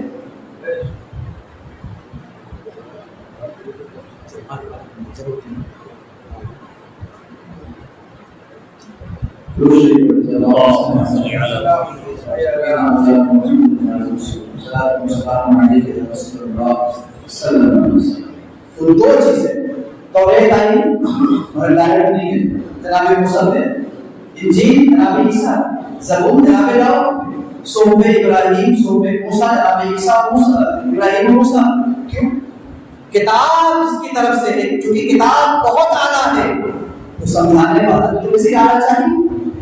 جن کے لیے کتاب اتاری گئی، جن کی ہدایت کے لیے انسان یہ تمام مخلوق میں سب سے اعلیٰ ہے، پروردگار عالم نے یہ اہتمام فرما دیا ہے کہ کتاب کے ساتھ کتاب کو سمجھانے والا، کتاب کو بتانے والا کوئی ہو۔ اسی لیے آپ دیکھیں کم و بیش 1,29,000 انبیاء کرام سمجھانے کے لیے آئے، اور جناب محمد رسول اللہ کو خاتم النبیین بنا دیا گیا۔ اب ان کے بعد نہ کوئی کتاب آئے گی نہ کوئی نبی آئے گا، مگر یہ سلسلہ ختم نہیں ہوگا۔ سمجھائے گا کون، سکھائے گا کون، بتائے گا کون؟ اللہ کے نبی نے خود بتایا العلماء ورثۃ الانبیاء، علماء انبیاء کے وارث ہیں۔ وہ کام جو باقاعدہ سمجھانے کا تھا وہ انبیاء کے بعد علماء مجتہدین مجددین کی ذمہ داری آ گئی۔ کتاب رہے گی، سمجھانے والے بھی ساتھ ساتھ رہیں گے، قیامت تک یہ سلسلہ جاری رہے گا۔ ہمارے زمانے میں کتاب سے قریب کرنے کی بات چل رہی ہے اور سمجھانے والے سے دور کرنے کی بات چل رہی ہے۔ اسی کو کہتے ہیں سونا جنگل رات اندھیری، چھائی بدلی کالی ہے، سونے والو جاگتے رہیو، چوروں کی رکھوالی ہے۔ ہمارے زمانے میں گاڑی کی بات تو چل رہی ہے، ڈرائیور کے بارے میں بات نہیں ہو رہی ہے۔ قرآن تو ہے مگر سمجھائے گا کون، حدیث تو ہے بتائے گا کون، فقہ تو ہے ذہنوں میں اتارے گا کون؟ اہل سنت والجماعت کا طریقہ کار یہ ہے کتاب بھی خدا سے لی، سمجھانے والا بھی خدا ہی سے لیا، کتاب بھی خدا سے لی، سمجھانے والا بھی اللہ ہی کی طرف سے ہے، اور یہ سلسلہ اس طرح سے قیامت تک جاری رہے گا۔ اسی لیے جناب محمد رسول اللہ صلی اللہ علیہ وآلہ وسلم نے صحابہ کو کتاب بھی دی، اپنی حدیث بھی دے دی۔ صحابہ نے بعد والوں کو قرآن بھی پہنچایا، سرکار کی بات پہنچا دی۔ تابعین نے اپنے بعد والوں کو ارشادات پہنچا دیے، قرآن بھی پہنچا دیا، سرکار مدینہ کے ارشاد بھی پہنچا دیا۔ خبردار غلطی مت کرنا، رسول اللہ کی کوئی بات قرآن کے خلاف نہیں ہو سکتی، اور قرآن کا کوئی حکم ایسا نہیں ہوگا جس کا اللہ کے نبی نے مان اللہ اس کا انکار کیا ہو، عمل نہ کیا ہو۔ یہ دونوں ساتھ ساتھ میں، دونوں میں سے جس میں جدا جدا ہو جاؤ گے ہلاک ہو جاؤ گے. اگر کتاب چھوڑو گے ادھر بھاگو گے تو بھی ہلاک ہو, ادھر آؤ گے اور باقاعدہ ہدایت والے عظیم ستاروں کو چھوڑ دو گے تو بھی بہن جاؤ گے. اہل سنت والجماعت نے کہا اہل سنت کا علماء اصحاب حضور نجم ہے اور نام ہے رسول اللہ وعدہ محمد. اور اس سلسلے کو ایسا مضبوطی کے ساتھ پکڑا ہوا ہے, ایک ایک کڑیاں اہل سنت والجماعت بیان کر سکتے ہیں. ہمارے علم کی ہو, ہمارے درد کی ہو, ہمارے اسناد کی ہو, یہاں سے لے کر جناب محمد رسول اللہ تک ساری کڑیاں موجود ہیں. اس لیے اہل سنت والجماعت کے پاس دنیا میں کسی اور کے پاس آج بات کو اچھی طرح جانیں کہ حق تک پہنچنا, رب تک رسائی, پروردگار کی معرفت بغیر اس کے ذریعے سے ہو ہی نہیں سکتی. یہ مقدس کتابیں ہیں ضرور مگر یہ کتابیں بولتی نہیں, یہ کتابیں بتاتی نہیں. ان کتابوں میں فہم اگر ایسا ہوتا تو آپ سوچو کہ ہر کوئی قرآن کو پڑھنے کا دعویٰ کرتا ہے, ہر کوئی قرآن کو ماننے کا دعویٰ کرتا ہے. قادیانی بھی کہتا ہے کہ وہ قرآن کو مانتا ہو مگر رسول اللہ کی ختم نبوت کا انکار کرتا ہے. چکرانی بھی قرآن پاک کی بات کرتا ہے. تمام باطل جماعتوں کو آپ دیکھ لیں, وہ کتابوں کی بات تو کر رہے ہیں مگر کتاب والوں کی بات نہیں کرتے. انہیں بھی معلوم ہے ہدایت یہیں سے ملتی ہے اور معنی یہیں سے حاصل ہونے ہیں, مفاہیم یہیں سے ملنے ہیں. یہ کتابیں نہیں بولیں گی, ان کتابوں کو بول کے بتانے والے اس طرف ہیں. اس کڑی کو توڑنے والے تمام باطل ہیں, اس کڑی سے توڑنے والے اہل سنت والجماعت. آپ حنفی ہیں, آپ شافعی ہیں, آپ مالکی ہیں, آپ حنبلی ہیں, یہ مذاہب ہیں. آپ مشرب قادری ہیں, چشتی ہیں, نقشبندی ہیں, سہروردی ہیں, یہ تمام مشرب ہیں. آپ اشعری ہیں, آپ ماتریدی ہیں, یہ مذہب اہل سنت ہے. میں آپ سے یہ عرض کر رہا ہوں کہ سمجھیں یہ کڑیوں کا باقاعدہ ایک نظام ہے اور یہ شاخیں در شاخیں اسلام اس طرح سے پھیلا ہوا ہے اور قیامت تک یوں ہی چلا جائے گا. جو ان شاخوں سے جدا ہوا, جو ان کڑیوں سے جدا ہوا, وہ دنیا میں گمراہ ہے اور آخرت میں ہلاک ہو جائے گا. لہٰذا جو لوگ چاہتے ہیں کہ ہدایت پہ گامزن رہیں, وہ دائیں بائیں دیکھنے کی بجائے ان کڑیوں کو نگاہ رکھیں, اس سلسلے پر نگاہ رکھیں جن کے ذریعے سے ایمان اور اسلام آپ تک پہنچا ہے. خدا قدیر و جبار کی بارگاہ میں یہ دعا ہے کہ رب العزت ہمارے ایمان و عقیدے کی حفاظت فرمائے. ہم اس دور میں جی رہے ہیں, یہ دور بڑا مختلف ہے اور بڑا ہی خطرناک دور ہے. اس میں ایمان و عقیدے کے لٹیرے بڑے میٹھے انداز میں کتاب و سنت کی بات کر کے بعض اللہ کتاب و سنت سے ہی دور کر رہے ہیں. اللہ تعالیٰ آپ کو ہم کو سب سچے دین کی پیروی کی توفیق عطا فرمائے, دین کے ارشادات عمل کی توفیق عطا فرمائے. تو آپ جانتے ہو کہ اہل سنت والجماعت کو ہمارے دیار میں مسلک اعلیٰ حضرت کے نام سے پہچانا جاتا ہے. اہل سنت بھی کہا جاتا ہے اور مسلک اعلیٰ حضرت بھی کہا جاتا ہے. یہ دو الگ الگ چیزیں نہیں ہیں, بس اہل سنت والجماعت کا لیبل کچھ لوگوں نے اور لگا دیا تھا. اس لیے ہمارے دیار میں اس پہچان کو اور مضبوط کرنے کے لیے اعلیٰ حضرت عظیم البرکت مجدد دین و ملت امام احمد رضا خان کے نام سے اس کو جوڑ کر کے مسلک اعلیٰ حضرت کہا جانے لگا. اور حقیقت تو یہ ہے کہ اہل سنت والجماعت حقیقت وہی, بس ہوا یہ بات یہ صرف ڈالتا. اب ڈالتا نقلی بھی ہے, گھی نقلی بھی ہے, اور یہ مانا نہیں کہ ہاں یہی مطلب ہے. اور سمجھیے آپ ترجمہ کرنے والے نے اس آیت کا یہی مطلب سمجھا کر دیا اس نے زبان, لیکن یہی مطلب ہے, یہی طور پر یہی مطلب کچھ نہیں نا. یہ ہزار ترجمے کر کے بھی فائدہ نہیں ہو سکتا. اسی لیے قرآن پاک کی تفسیر میں رسول اللہ کے زمانے سے لے کر آج تک ہزاروں تفسیریں لکھی گئی اور قیامت تک قرآن کی تفسیر لکھی جائے گی. 800 جلد میں قرآن پاک کی تفسیر لکھی گئی, ایک ایک سورہ کی تفسیر 10 جلد میں کی گئی. ہے قرآن کے اندر اگر ترجمے میں ساری بات آ جاتی, تفسیر کرنے کی کیا ضرورت تھی؟ پھر ہمارے لوگ سمجھتے ہیں بہت آسان ہے. اور آسان والوں سے بتا دوں, ایک لفظ ہے قرآن میں الصلاۃ, عظیم صلاۃ ہے یا یصلون علی النبی, آیت پڑھتے ہیں اللہ و ملائکۃ یصلون علی النبی یا ایھا الذین آمنوا صلوا. یہ تو الصلاۃ کی زبان کا لفظ ہے, اس کا معنی کیا ہے؟ زبان تو ہوگی. اب اس کا معنی دیکھنے کے لیے آپ کیا کریں, لغت دیکھیں. عربی زبان میں جو لغتیں لکھی گئی ہیں اس کو آپ دیکھیں. چلیں ہم کسی بابے کی بات نہیں مانیں گے، آج ڈائریکٹ قرآن سمجھیں گے، ڈائریکٹ قرآن پاک میں کیا ہے اسے سمجھیں گے۔ ڈائریکٹ نیچے اٹھائیے آپ، جتنی عربی کی ڈکشنری ہے، قاموس ہو، مصباح ہو، دیگر عربی کے تمام ہو، منجد وغیرہ ہو، تمام لا کے پیچھے سائڈ یہ کرتے ہیں۔ اب دیکھیں کہ الصلاۃ کا معنی کیا ہے۔ الصلاۃ عربی زبان کا ایک لفظ، اس کا معنی کیا ہے؟ کیونکہ قرآن کو ہمیں کسی سے سمجھنا نہیں ہے، بابے کی بات ماننی ہی نہیں، بابے کی بات تو ماننی ہی نہیں ہے، ڈائریکٹ قرآن پاک پڑھنا ہے، ترجمہ سمجھنا ہے، آپ کو کرنا ہے، تو کر لیتے۔ الصلاۃ کا ایک معنی ہے کمر پہ ہاتھ رکھنا۔ کیا معنی ہے؟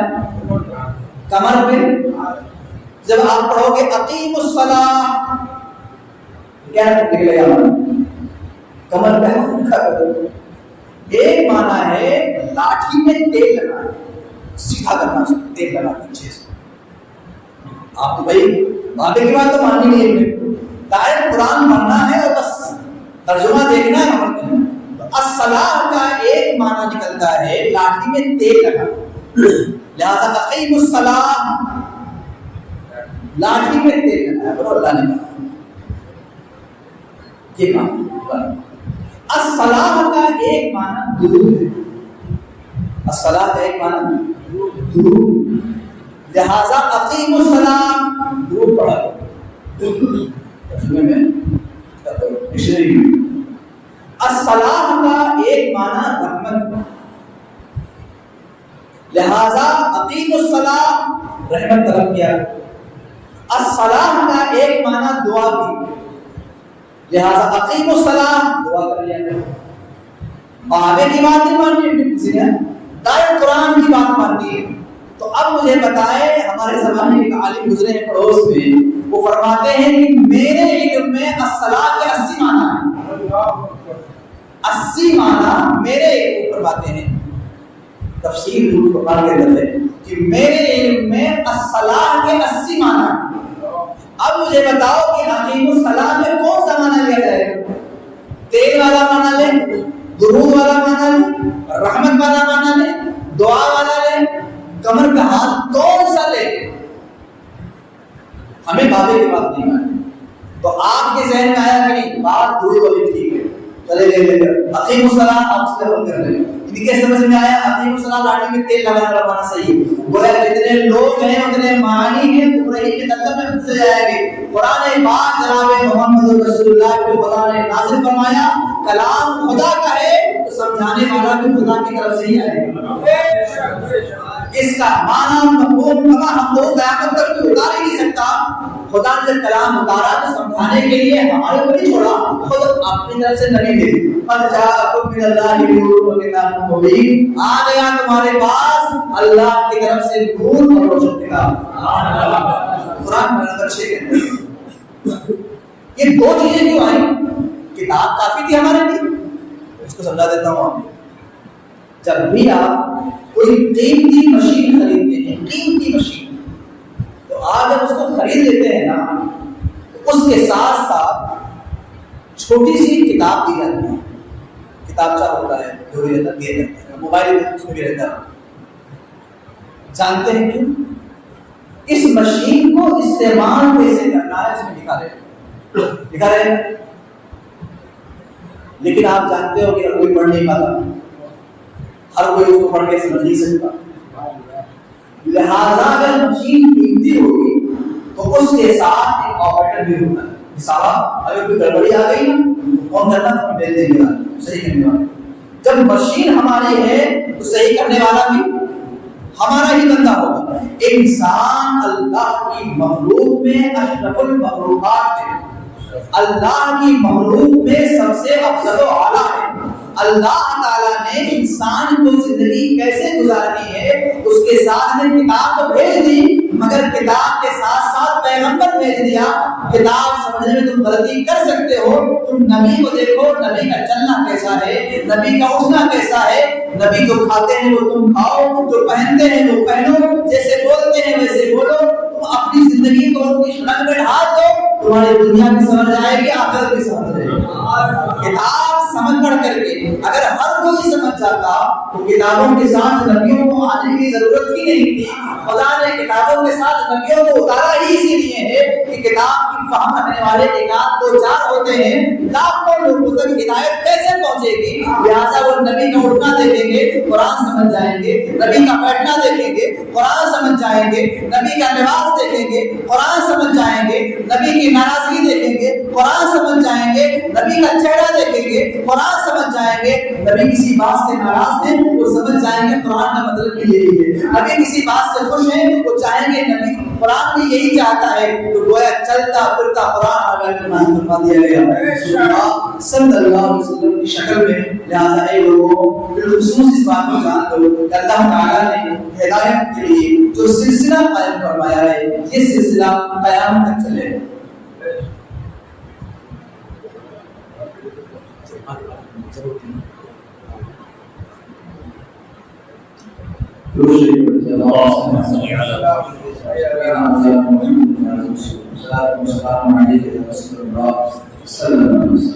تو دو چیزیں توریت آئی اور ڈائریکٹ نہیں ہے. جناب موسیٰ ہے، انجیل جناب عیسیٰ، زبور جناب داؤد، صحف ابراہیم صحف موسیٰ جناب عیسیٰ موسیٰ ابراہیم موسیٰ. کیوں؟ کتاب جس کی طرف سے ہے، کیونکہ کتاب بہت اعلیٰ ہے تو سمجھانے والا بھی تو اسے اعلیٰ چاہیے. جن کے لیے کتاب اتاری گئی، جن کی ہدایت کے لیے انسان یہ تمام مخلوق میں سب سے اعلیٰ ہے، پروردگار عالم نے یہ اہتمام فرما دیا ہے کہ کتاب کے ساتھ کتاب کو سمجھانے والا، کتاب کو بتانے والا کوئی ہو.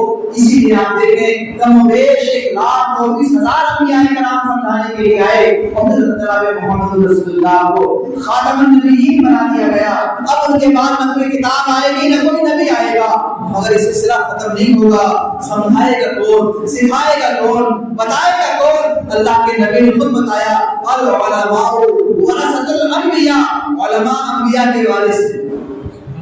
وہ کام جو باقاعدہ سمجھانے کا تھا وہ انبیاء کے بعد علماء مجتہدین مجددین کی ذمہ داری آ گئی. کتاب رہے گی، سمجھانے والے بھی ساتھ ساتھ رہیں گے، قیامت تک یہ سلسلہ جاری رہے گا.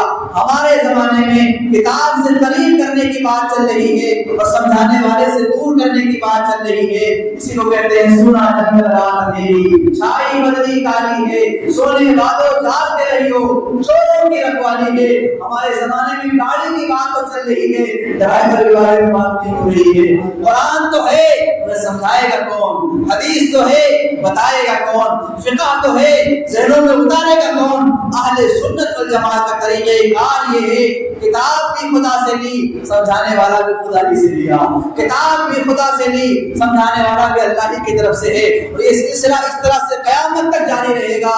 اسی لیے جناب محمد رسول اللہ صلی اللہ علیہ وآلہ وسلم نے صحابہ کو کتاب بھی دی، اپنی حدیث بھی دے دی. صحابہ نے بعد والوں کو قرآن بھی پہنچایا، سرکار کی بات پہنچا دی. تابعین نے اپنے بعد والوں کو ارشادات پہنچا دیے، قرآن بھی پہنچا دیا، سرکار مدینہ کے ارشاد بھی پہنچا دیا.